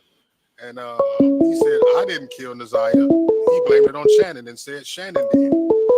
Some information from inside the courthouse where Jarvis, when he was being questioned, I believe, he was being questioned and someone asked him, did he kill Naziah? And he said, I didn't kill Naziah. Oh, wow. Oh, wow. Oh, wow. I mean, I don't know if I 100% believe what he say either, but come on now. Who thinks Jarvis about to tell it all? I think he's going to tell it all because he don't want to go down by himself, but he's definitely going down. This is the man Naziah was in a TikTok with. He was also a pedo. Oh, wow. Jesus Christ. They failed this baby. But that's about it for tonight, guys, because it's really late and you guys hung in there with me for a while. I totally appreciate it. Make sure you guys hit the like button. Make sure you subscribe if you're not, because we're definitely going to be covering this and combing through more information, more testimony. We're going to try to get caught up with all of everything that's known about the case and current, because there's things still currently being found. So definitely stay tuned in with me. I appreciate you guys and have a good night. Bye.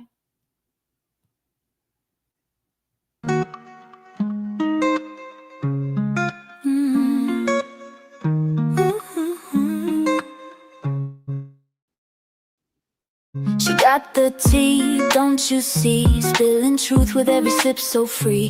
Got the documents, got the receipts. Every story she completes. Grab your tea, it's a hot topic spree. Sipping truth with a side of glee. Box of chocolates, sweet and neat. Hot tea's here, take your seat.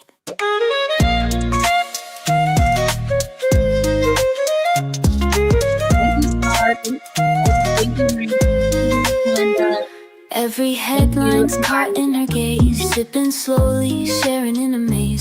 No detail slips past her sight, casting light in the middle of the night. Grab your tea, it's a hot topic.